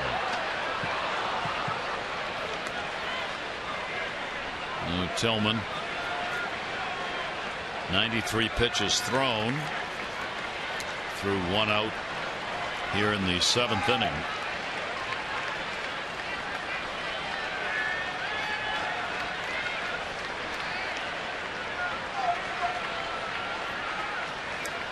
Shane Green watching, hoping for a run to be added to the Yankee total. Check swing, gets away, was not fouled. Or was it? It is a wild pitch. Went over into the camera well, so the home plate umpire signaling one base. Jim Joyce. Well, the breaking ball almost gets Gardner on the check swing. It was pretty darn close, but it kicks up. Only trying to backhand it off the glove and then into the dugout. Ward Johnson the base. So for Tillman, the fourth wild pitch of the season puts a runner in scoring position with a 1-ball 2-strike count on Gardner. Yankees 1 for 7 today in these situations. Here's the 1-2 delivery, and Gardner will go down swinging. Tag put on by Hundley. No. Yes. That'll be strikeout number 4 for Tillman. A good strikeout breaking ball again from Chris Tillman. He's been able to bury it pretty well here in the middle part of the ball game. And here, that tight rotation again and bottom of the zone. Gardner giving chase, and Hundley with a nice block on that play. So now 2 down, and Jeter has had a base hit, 1 for 3 in the ball game. We'll get the RBI chance. 270 with runners in scoring position. 2 down, big lead for Kelly Johnson at second. Jeter into the hole, left field. Pierce is charging. Robbie Thompson waving. Here's the throw by Pierce, and it is in. Ball gets away, backed up by Tillman, and Jeter picks up an RBI single to give the Yankees a 2-0 lead.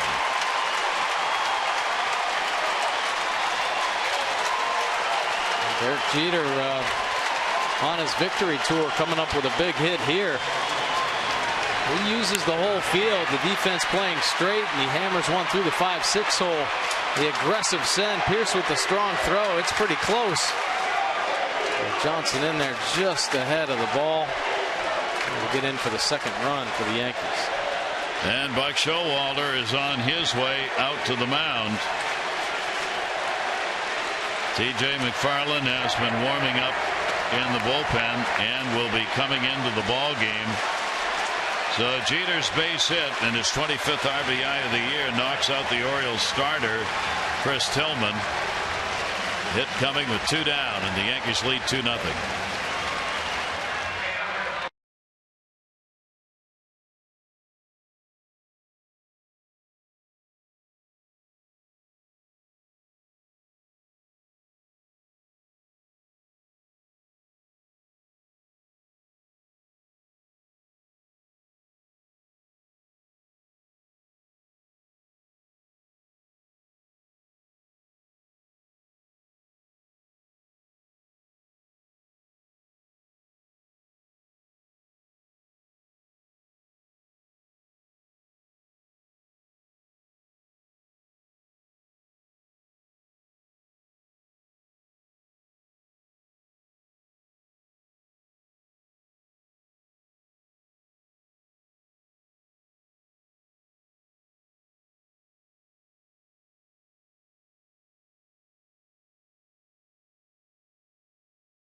Shane Green, and will leave without a chance to win it, trailing 2-0.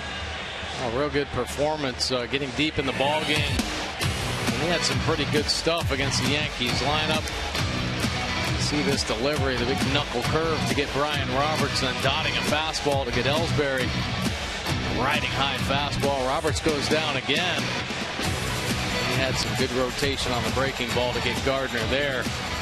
Buck Showalter in to pull him, but a strong performance by Tillman. 6 2/3, 7 hits, couple earned runs, 4 punch-outs, 3 walks, 96 pitches. And yeah, he's responsible for Derek Jeter out at second base. And it's time for the Jiffy Lube pitching change. This pitching change should be quick, just like a Jiffy Lube signature service oil change. At Jiffy Lube, they get you in and out fast, and you never need an appointment. Well, it's TJ McFarland, and he has been used, and he has been used successfully here recently. Picked up the win in last night's ball game. Actually, his last 2 appearances picked up a win. 3.25 earned run average, 20 punch-outs, and 9 walks in his 36 innings of work. Jeter with the RBI moved down to second base on the throw to the plate. McFarland worked an inning, had zeros across in the ball game last night. And McFarland's pitch to Ellsbury will be fouled away. Ellsbury 0 for 2 and a walk in the game. He has not had a hit off McFarland. 0 for 7. So the Yankees a big RBI added to the total. 1 in the 3rd, 1 here in the 7th, and a 2-0 lead on 7 hits in the game. We've talked about Buck Showalter's ability to really manage this Orioles bullpen and save some of the arms and overuse. Well, there have been a couple arms out there that have been used quite a bit, used for extended innings, and TJ McFarland, one of the guys that has stepped up. And it's not just about Buck Showalter putting him in there. It's about TJ McFarland having success in these roles. Brad Brock, another one that's been able to eat up innings. So, you know, a couple guys have really helped save some of the arms out in the pen, along with the management of Buck Showalter. 1 ball, 1 strike count. Ellsbury, Jeter off second. That's going to be pulled foul. The play right there with Johnson scoring, where we keep talking about the secondary leads runners get, especially at second base. When you can do that, it can be the difference. May have been the difference there. They were not holding Johnson. They didn't want to squeeze the middle on with Jeter up, and so Johnson was getting a really good lead, and he got that extra step or two that got him to the plate ahead of the throw. That's so important with 2 outs. Well, anytime really. 1-2 delivery. That's going to be a problem. Markakis going over to get it. Jeter will score easily.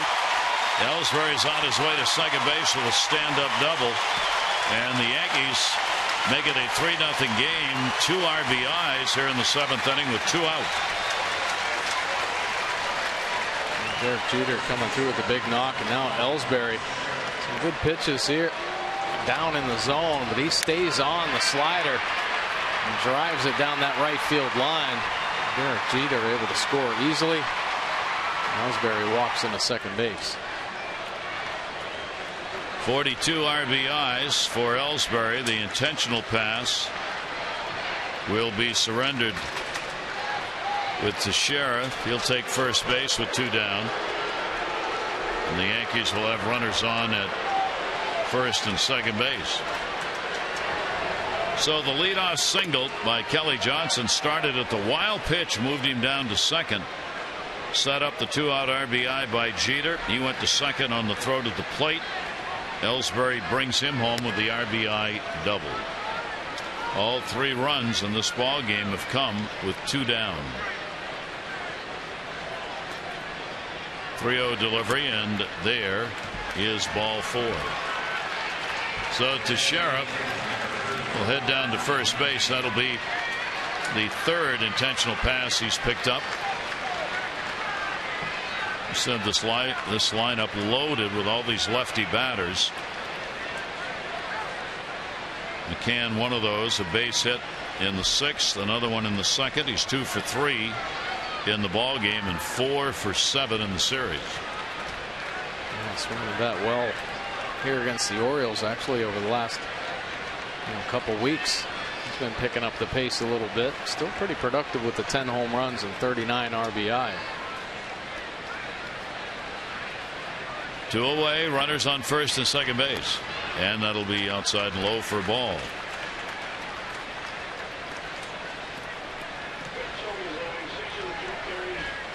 So McCann, big chance, really open up this lead, which is now 3-0. 3 runs on 8 hits.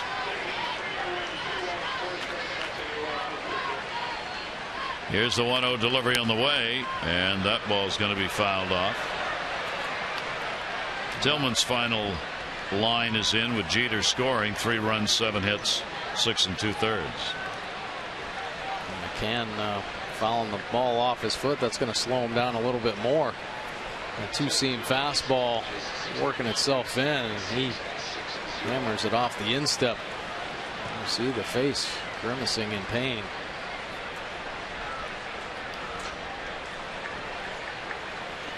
Joe Girardi has been there.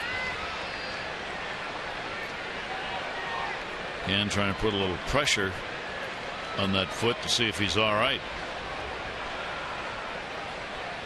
It's amazing there aren't as many foot injuries with guys fouling the ball down off their feet. So many small bones, you know. And you see everybody padded up. McCann not wearing a pad, but if it catches the right spot, it can certainly do some damage. McCann trying to work it out a little bit.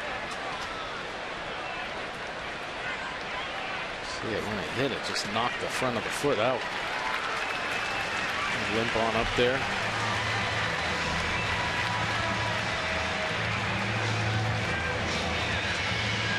There's a little incident the other night playing the Nationals when Jason Worth fouled a ball off his foot. Took his time. C.B. Buckner started chirping at him a little bit. Next thing you know, Matt Williams out. Not the case in this situation, but umpire tried to get him back in the box, and he didn't think he was ready. 1 ball, 1 strike, 2 down. Runners off first and second. McFarland's pitch is fouled off. That hurt when McCann came down on that front foot. Still got a lot of wood on the bat. Nothing seems to prevent McCann from barreling up baseballs. No, not right now. Looking the bad foot. Now swinging it hot here in this series. McCann came in hitting only 154 against the Orioles on the year. And he's had a couple of good games in this series. 1 ball, 2 strikes, 2 down. Farland's delivery to him will be outside.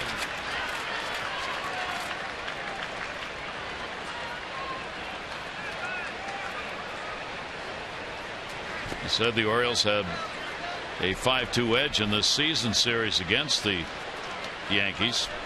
The first 6 games being played in New York. Orioles lost the series last year 9-10. Here's the 2-2 delivery on the way, and again jammed him, fouled it off, and falls across the plate after putting weight on that front foot. Well, you wonder if he's making that face because it hurts when he puts his front foot down, or if he's already thinking that he might foul another one off and kind of predetermining the pain. McFarland's 4th game against the Yankees has been outstanding. 5 perfect innings with 1 strikeout.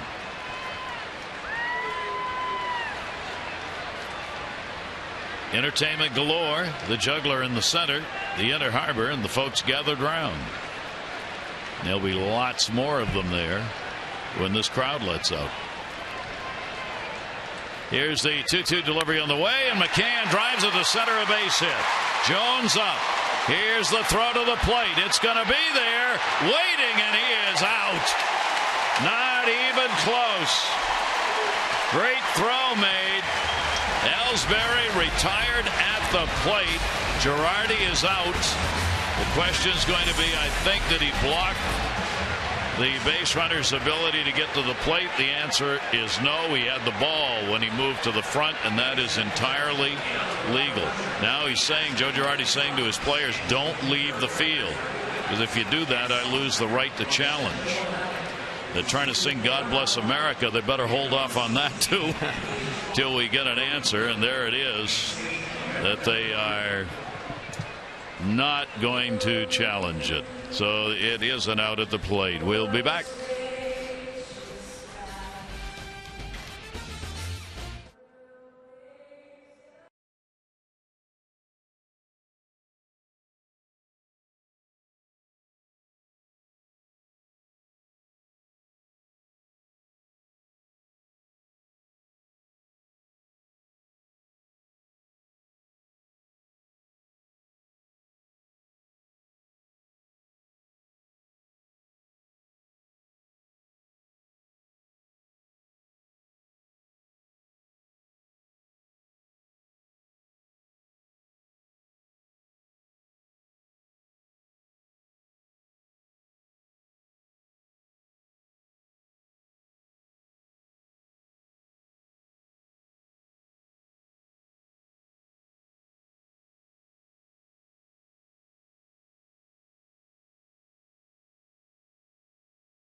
Trying to figure out what just happened.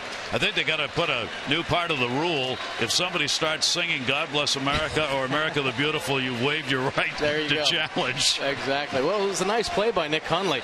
I think Joe Girardi out there wondering if he had started to block the plate before he had the ball. But Hundley was in a good position, received the baseball, and applied the tag. As soon as you get possession of that baseball, you can go over and block the plate. And that's what Hundley did right there. Yeah, the collisions to prevent those is before you get the ball, but you can have some pretty good collisions at the plate. You really can. Once the catcher's got a hold of it. I'm surprised we haven't seen one yet this year. So am I. I think, you know what? I think you saw the reason right there. That the runners are the ones who are trying to figure out what's going on. Yeah. They don't know whether they've got going to have a clear lane to the plate or not, so they're kind of half sliding, half standing up, so you don't get anybody coming in very hard. That's exactly what it's all about. They're tentative.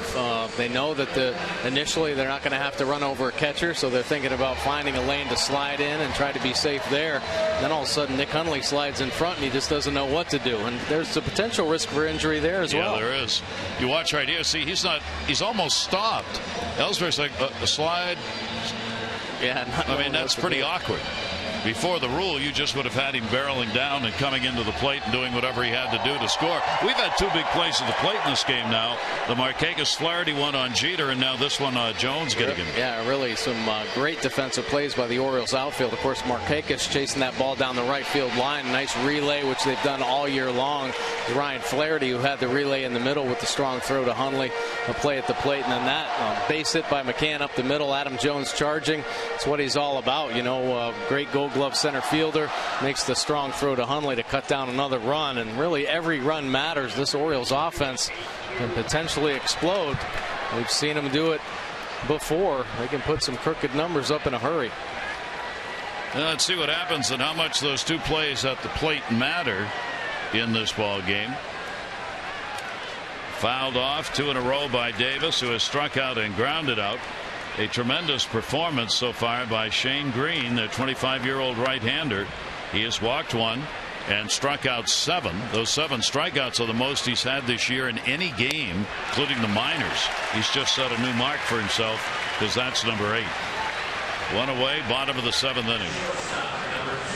Well, getting Chris Davis on another slider, really been his go-to pitch. Yeah, he's gotten some ground balls with his fastball, but he's shown real good command with the slider, and Chris Davis out in front for strike 3. So 1 away in the bottom of the 7th inning. Orioles shut down on 4 hits so far. 3-9-0 for the Yankees and 0-4-0 for the Orioles. They did not get a hit until 2 down in the 5th inning off Green. He has walked 1 and struck out 8. Hardy has struck out once and popped out, and the slider's in there for a strike. I mean, his slider really is a true slider. Yeah. It moves across that strike zone. And he started it in, middle, out. And there's the one that's out. Gets another strikeout. That's 9. He has shown great command. J.J. Hardy kind of locking up on the first 2 that are on the inner third. You see on the pitch track, and this one just dive bomb down and away for strike 3. An easy work of the first 2 hitters, getting Davis and now J.J. Hardy. You see the rotation and the strong arm adds to that bite. He's thrown 93 pitches so far. Machado, first hit for the Orioles in that 5th inning. 1 for 2 in the ball game, and Manny will take it inside for a ball.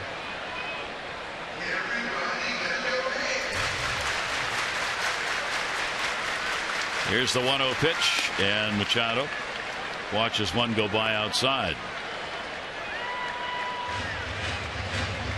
And the Yankees have given their minor league pitchers, starters, a great chance by accident with 4 starters down and only Kuroda left standing. And those 4 starters could well be gone for the rest of the year. 2-0 will be a bouncer. I do believe Green is running out of gas, even with the 2 strikeouts here. He's overthrown a little bit last couple innings. He's lost the strike zone a couple of times. He's still getting strikeouts. When he gets pitches in the strike zone, they're good pitches. Larry Rothschild, the pitching coach, they've not had the bullpen up. 3-0 delivery on the way, and he walked him on 4 straight. Yeah, it has been interesting at times, just completely losing command. And it's a hard time trying to get back in the strike zone, but other than that, I mean, getting the ground balls, and he's been adding up the strikeouts as well. So Green looking for his second major league win, and this is second start, third appearance. Will face Flaherty. He too has picked up a base hit. Markakis, Pierce, Machado, and Flaherty. The RBIs, 4 singles in the game. 1 for 2 for Ryan Flaherty. And the pitch is going to miss outside for a ball.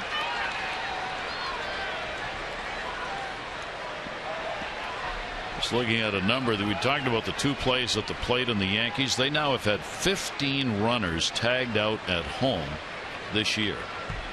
15. All of last year they had 13. 1-0 delivery on the way, and none of those are force outs at the plate. Those are all tag plays. And Rothschild's feeling the same thing about his starter, so he's going to come out and give the bullpen a chance here. Sean Kelly, David Huff just getting going. Well, I think a lot of times when an offense is kind of struggling the way the New York Yankees have, they have to take chances to try to score some runs. So maybe risk, even when it appears that an outfielder can throw a guy out, just take the chance that it might be up the line one time and try to add a run on the board. But today they've been getting cut down at a high rate here in the first half. Cervelli with a full back rub there. Well, he's been firing him up and supporting him the whole ball game, really acknowledging a lot of positive things that have happened, keeping him focused throughout the game. I mean, this is a tough lineup to go through, and he's been making some really good pitches, keeping the ball down in the zone. There haven't been a lot of mistakes up, and he's come up with some big strikeouts. And as we said, his longest outing this year in the minors, 7 innings. 2-0 count, 2 down. Orioles trying to get the potential tying run to the plate here in the bottom of the 7th. And a shattered bat ground ball to Brian Roberts. He's up with it, and that's that. No runs, no hits, no errors. 1 left. We've completed 7 here at Camden Yards. Yankees lead the Orioles 3-0.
Brought to you by Miller Lite. For the Orioles defense mattering, and it may really matter before this is over. Plays at the plate. Nick Markakis gets it to Flaherty at second. Perfect relay. They get the out on Jeter. That came in the 3rd inning. Then they would add another one of those plays in the 7th. 2 Yankees cut down at home. Yeah, Orioles defense making some good plays to keep it at 3. Now Ryan Webb trying to keep it there as well. 37 games this year, a couple wins with that 3.35 earned run average. 31 strikeouts in his 37 2/3 innings of work. guy holding opponents to a .234 batting average. The lefties at .213. The righties at .245, and he's only given up just the one home run. Pretty tough to get Webb elevated. Good two-seam fastball and slider combination. Webb in the third game he's appeared in against the Yankees this year. One hit in 3 1/3 innings, no runs. He has struck out 3 and walked only 1 against New York. We go to the 8th inning. Ichiro will lead it off. Roberts and then Johnson. Ichiro's gone 0 for 3.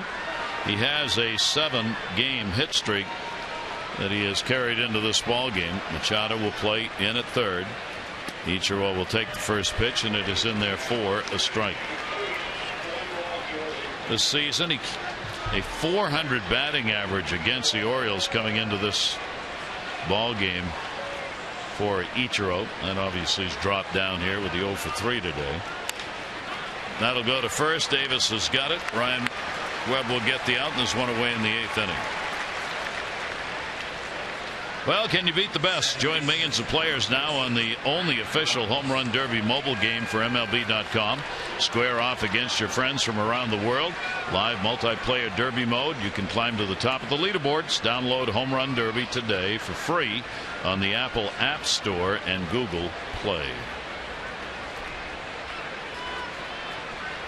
There's Brian Roberts hitting at .244 in the year. The 0 for 3 in the game. 1 for 7 in the series. And that'll be outside for a ball. 1-0 count, 1 away in the 8th. Yankees are running the 3rd, 2 in the 7th.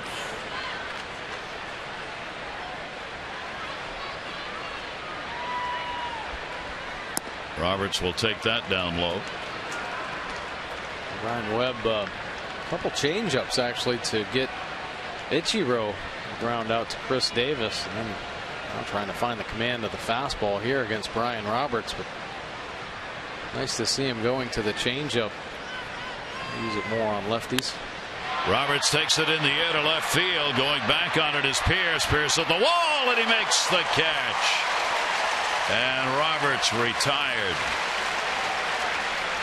Oh, Steve Pierce making a nice play out there. He's had to make some pretty good running plays in left field. Here gets turned around a little bit and has to turn on the Jets to track it down. Reaching up. Look at the concentration on the end. Nice play. Brian Roberts getting into it deep to left field, but Pierce able to take it away from him. Hey, Steve, you got a hole in your pants. Here's Kelly Johnson with 2 down. Pitch taken down low for a ball. Johnson, a base hit, 7th inning. He would score. Set up in a wild pitch that moved him over. Orioles shift right now happening behind Ryan Webb. 1-0 delivery. It's one of those that only goes about 2 rows back. The Yankees players and coaches come out, make sure everybody's all right, as of course do the people working here at the ballpark. 1 ball, 1 strike. Boston Houston 2-2 there in the 8th inning. Tampa leading Toronto 8-3 in the 7th. 1 ball, 1 strike count. Up the middle, out. That one off Webb. He'll make the play. That will do it, and he'll be happy to leave the mound. That one got him pretty good. We go to the bottom of the 8th. Yankees up 3-0.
By authority of the Baltimore Orioles and may not be reproduced or retransmitted in any form.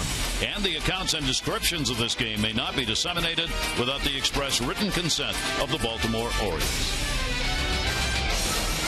Take a look at our Lexus of Towson drive of the game. Well, Manny Machado breaking up the no-hitter and staying red hot. It's a baseball through the 5-6 hole. Ball came off his bat at 76 miles an hour, but just enough to pick up the hit. Shane Green had a no-hitter until that one that came with 2 down in the 5th inning. Drive of the game brought to you by Lexus of Towson, the area's #1 Lexus dealer. Come see why at LexusofTowson.com. 46,667. 46,667. About 1,000 more than last night. Another sellout here. Oriole Park at Camden Yards, and another outstanding ball game. Steve Clevenger just called up today with Jimenez going on the DL yesterday. Clevenger will get an at-bat. Left-handed bat here, as Hundley will come out having struck out twice. Wheeler's going to come into play at third base. Ellis Wheeler. Kelly Johnson coming out of the game at third. Clevenger will take the pitch for a strike. Clevenger, who had been with the ball club early on in the season, comes back today, and here he is in the lineup. Clevenger played with the Orioles in 24 games earlier this year. He hit .243. He'd played 36 games with Norfolk with a real good .328 average. And a check swing on a pitch that's going to be inside. Orioles fire from out of this. But they got to get a couple of guys on base. Try and get that potential tying run up. Bullpen action still. Sean Kelly and David Huff. 1-2 delivery will be fouled back. It was kind of funny to watch Shane Green when he came out after the last out in the last inning. All his teammates congratulated him in the dugout. They thought he was done. Right. Here he is coming back out again. He has never pitched in his professional this year beyond 7 innings. Keep riding him. 1-2 pitch will be taken up high. Pitch count at 105. Top of the order, Markakis waiting on deck. Clevenger 2-2. In the air, left field, Gardner. One away in the 8th. For every Orioles walk, Care First Blue Cross Blue Shield contributes $50 supporting Be More for Healthy Babies. Orioles have 229 walks, $11,450. Care First Blue Cross Blue Shield encourages each of us to take that first step towards a healthier and more active lifestyle. Well, he is coming out now, and what a performance. Third major league game this year, only his second start. 9 strikeouts, which is the new career high in pro ball for him, and 2 walks.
goes 7 1/3 innings, scattering 4 hits against the Orioles offense, just 2 walks and 9 strikeouts. 106 pitches thrown today for Green. And now David Huff coming in out of the Yankees bullpen. He was traded to the Yankees back on June 11th. The lefty has had some starting experience, 26 games this year, 4.46 earned run average, 25 strikeouts in his 36 1/3 innings of work. Opponents hitting .271. The lefties at .258 and the righties at .280. Thomas Wolfe was wrong. You can come home again. Here's David Huff, who was picked up by the Giants from the Yankees in January for cash, returns in exchange for cash. Wonder if it was the same amount of money. Yeah. So Huff is back with the Yankees. With the Giants, he was 1-0 with a 6.3 ERA working in relief.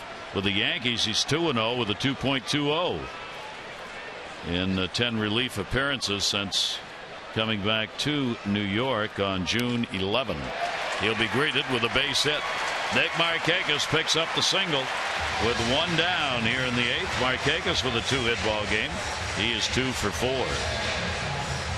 Aerial coverage provided by DirecTV. If you call yourself a sports fan, you got to get DirecTV. Call 1-800-DirecTV. Another pitching change. That was a lefty on lefty. Huff had been one of those. It might have been a starter for tomorrow, but that decision already made. He will not, obviously. Comes in and works to one hitter and gives up a single.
Orioles offense trying to get the matchups here in the bottom half of the 8th inning.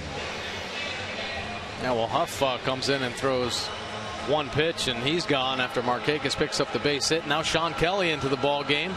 3.86 earned run average, so 35 strikeouts in 28 innings. So pretty good arm. Opponents hitting .231 overall. Lefties at 196 and the righties 271. Going to try to get Steve Pearce.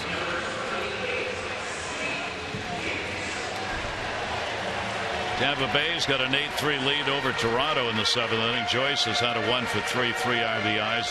Hutchison got touched up for 6 runs, 6 hits, and 5 1/3. Odorizzi for Tampa Bay, couple of runs, 6 hits, 6 2/3. David Robertson in the bullpen. And the pitch will be taken up high. 1 down, 1 on, 8th inning. Steve Pearce, a base hit, a walk, and he has grounded out.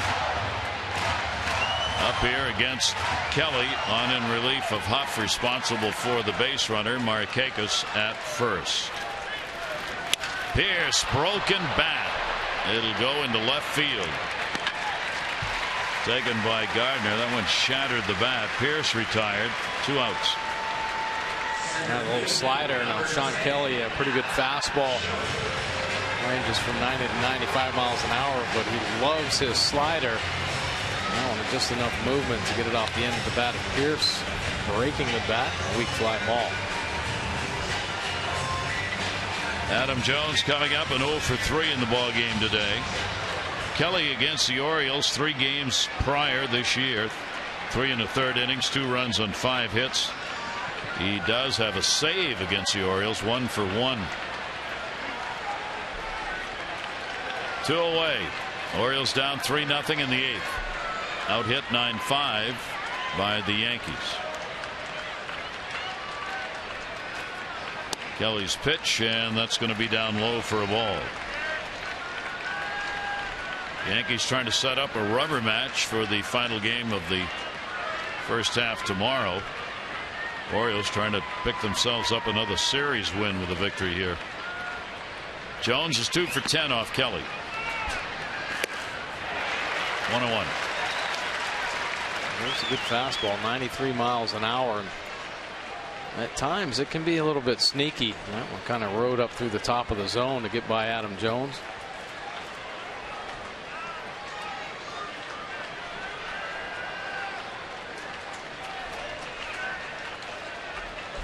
Jones ready. 1-1 delivery to him in the dirt. Nice stop.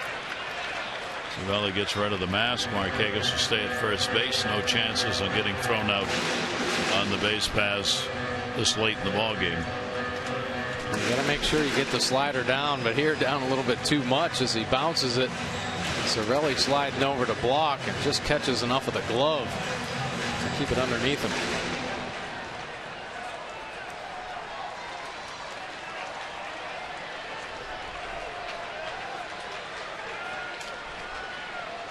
2-ball 1-strike delivery to him. Jones on the big cut. 84-mile-an-hour delivery on one that was up and in a little bit. Now Adam's smiling there because he knows he just missed an opportunity to get the Orioles a little bit closer. That slider backed up and stayed in a good spot for Adam Jones to do some damage. Just got a little big on it. John Green, an interested spectator now with a chance to be the winning pitcher. All right, Markakis off first. 2-ball 2-strike count on Jones. That one even harder in the same location. Kelly gets a strikeout, no runs, 1 hit, no errors, and 1 left on base. Yankees 3, Orioles nothing.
Brought to you by Southwest Airlines.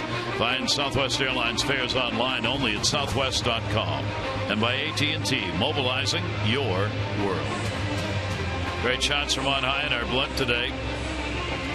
Here at the Inner Harbor area and Oriole Park at Camden Yards with a full house on hand. Sellout crowd. 46,000, almost 46,700. And not done yet, as we'll go to the 9th inning. Clevenger, who came on as a pinch hitter, will stay in the ball game and do the catching. Well, this Orioles team has proven You can never count them out. I mean, there's just too many potent offensive bats, and you make a couple mistakes and they can get back in a game in a hurry. Certainly the Orioles always consider themselves in. That's why the Yankees would like to add to it as we go to the 9th inning. Cervelli, a base hit, robbed of a hit in the 7th inning on a fine defensive play by Nick Markakis. Top of the order, Gardner and Jeter will be due up against Webb. McFarland came on to work a third of an inning. He gave up a couple of hits with no runs. Pitch will be inside. Tillman, 3 runs, 7 hits over 6 2/3. Rashawn Green, no runs, 4 hits, 7 1/3. Huff, a hit, no part of an inning. Kelly, so far, 2/3 of an inning with zeros. You got to believe David Robertson will be coming on in the 9th inning if it stays in a save situation. Had him fooled on that one. 1 ball, 1 strike. Took a lot off of the slider there to get Cervelli out in front and get himself back into the count. Cervelli getting his first chance again. McFarland, no ABs.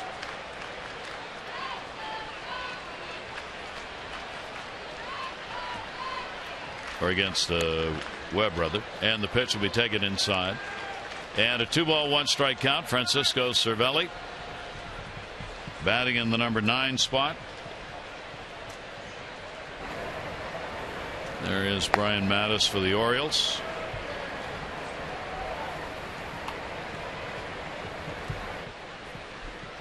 Need left-handers when you're playing these Yankees. That's fouled off outside of third. 2 ball, 2 strike count. Cervelli. Yankees trying to end the 2-game losing streak. The Orioles trying to extend a 2-game win streak.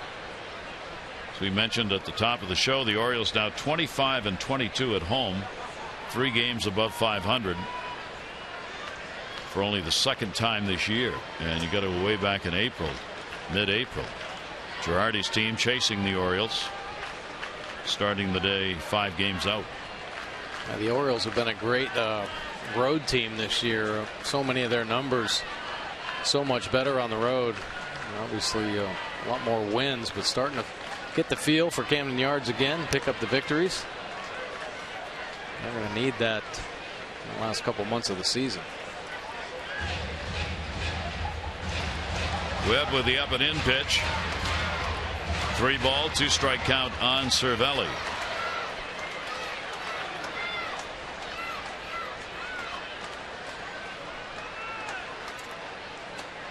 And Cervelli a chopper. That'll go to Flaherty. And he'll record the out. So he comes back on the 3-2. Webb does to get him. 1 away in the 9th inning.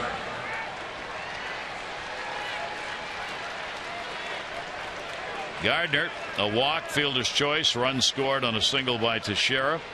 Ellsbury's got an RBI double in the ball game. Jeter's got an RBI single.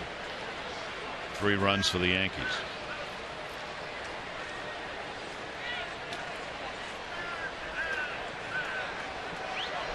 White Sox beat Cleveland today 6-2. Does that make Chris Sale's availability less, or does it matter? Chicago 10.5 games behind the Tigers starting the day's play. I still struggle trying to figure out why Chris Sale's name continues to be so prominently put out by a Chicago team where it would seem like he would be a centerpiece. Oh yeah, I would think he'd be a centerpiece for sure. He's still so young. Yeah. And such a dominant pitcher. You like to build your rotation around the young arms. He continues to be talked about as though if deals are going to be struck that he might be available, and I've not seen Chicago say no, which is always a sign. It's not only what's said but what isn't said. And if you float a name around for a while and the team he's on isn't saying no, it means he is. Right. I mean, to get a left-handed arm, that kind of stuff coming out of it. Here's the 0-2 delivery on the way, and a swing and a miss. Webb mowed him down on that at bat. 2 away. A real good fastball here. Showed him the changeup early in the bat and then snuck the 93-mile-an-hour 2-seamer in under the hands for strike 3. Good pitch by Webb.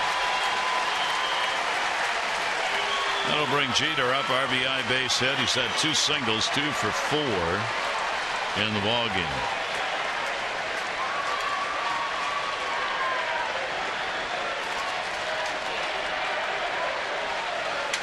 Ryan Webb with 2 down here in the 9th inning. Jeter 0 for 1 off him, and will take the pitch inside for a ball.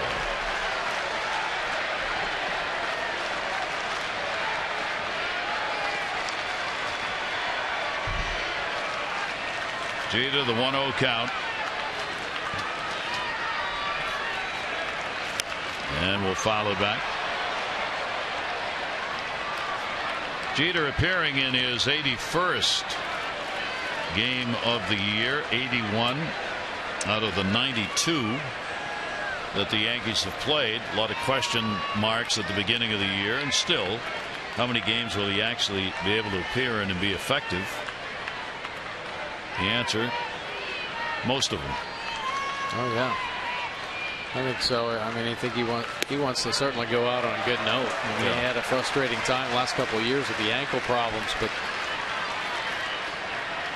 he wants to finish strong, and he's having a very solid year offensively in this game, showing what he's still capable of doing, coming up with a big hit. 1 ball, 2 strike delivery on the way to Jeter. He'll put it up in the air. Center or right? Center. Jones has got it. Jeter's retired. Good job by Webb. 1, 2, 3. Put those seatbelts on as we go to the bottom of the 9th. The Orioles need 3.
Shane Green was really tough on the Orioles today. He was outstanding today. Pitched into the 8th inning, struck out 9 Oriole batters, and completely shut down the offense. He's only given up 4 hits, and all of them have been singles. But the Orioles are down to their last inning, and never count the Orioles out.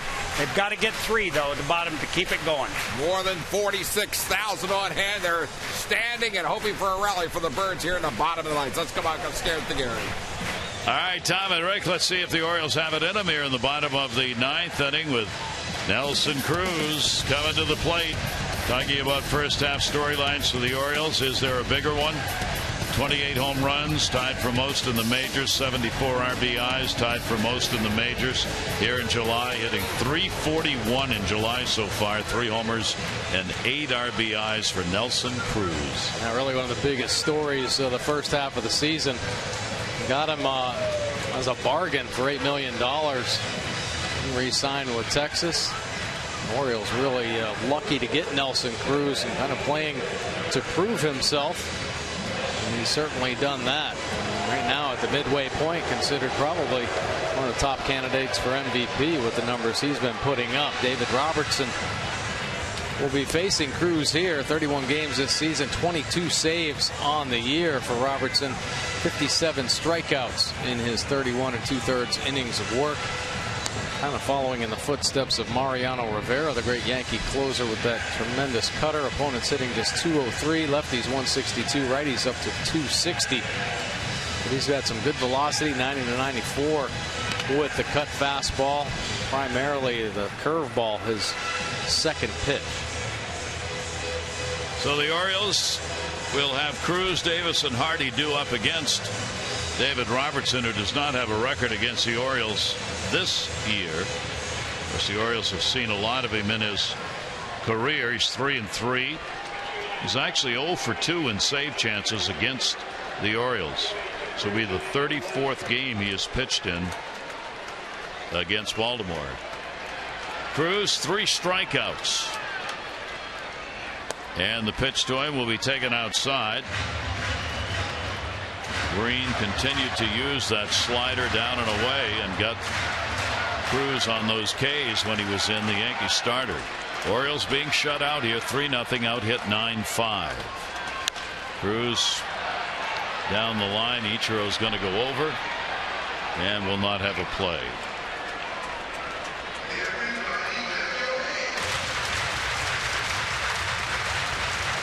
Nelson Cruz getting a pitch on the plate there. Finally, a pitch that hung on to that outer third. You mentioned Green really doing a great job locating down and away off the plate to Cruz with his slider and cutter. Cruz 0 for 3 off David Robertson. Here's the 1-1 delivery to him. That's going to be caught. Wheeler hauls in a line drive, a defensive replacement at third base. Pretty nice reaction play right there by Wheeler at third base. With a big smile on his face. Cruz gets another cutter that's up and on the plate. Showing a quick reaction, able to get up off his feet in a hurry to take away a double. The Orioles shut out the Yankees in New York on June 22nd, 8-0. Orioles have not been shut out by the Yankees this year. Orioles have been shut out 6 times on the season. Yankees have 6 shutouts to their credit. Davis 0 for 3. 1-0 delivery to him. Chris takes it for a strike. Davis has an 0 for 9 off Robertson. Yankees put the full shift on.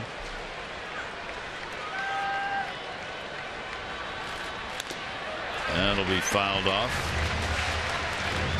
They actually held Jeter over by third to take away the bunt. Jeter will now back up. He was playing in on the grass at third base like a third baseman would for the first pitches until they got to 1 and 2. They were not going to give Davis a chance to lay a bunt down.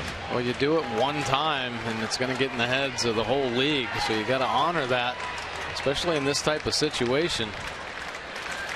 1-2 pitch taken down low. Orioles have been able to get a couple of base runners to third base in the ball game. They have stranded 6. 4 of those have been in scoring position today. There is Green looking for the win. 2-2 delivery, and he's 1 out away from getting it. A pretty good cut fastball here, and it just rides up through the top of the zone, working away consistently, and this one just taken off up and in. You see him get on the side of the four-seamer. It's that cut action, and Davis can't catch up to it. Robertson 22 out of 24 in saves. Here is Hardy. He has struck out twice and has popped out. 2 down, 9th inning, nobody on, strike on the outside corner. Hardy with a 2 for 7, including a home run. Lifetime off the Yankee right-hander. 0-1 pitch. Hardy fouls it back. Green gave up no runs, 4 innings, 4 hits, 7 1/3. Huff, no part of an inning a hit. Kelly 2/3 of an inning, nothing. So if they can get it, it'll be a 4-pitcher combined shutout.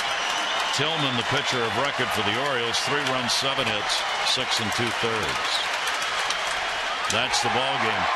Tag will be put on. The Orioles have been shut out by the Yankees by a score of 3-0 in this ball game, and it will set up the rubber match for the Sunday night affair. Green gets the win. He is 2-0. Tillman takes the loss.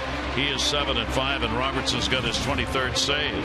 So the Orioles wrap up the series with the Yankees tomorrow at 8 on ESPN.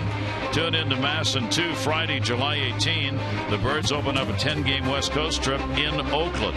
Our coverage on MASN 2 begins at 9:30 with those extra, presented by Dodge, followed by game coverage at 10. This has been a Masson presentation. Tom and Rico's Extra, presented by PNC, is coming up next. For Mike Warnick and all of our crew here at Camden Yards, I'm Gary Thorne. Have a great night. Adieu.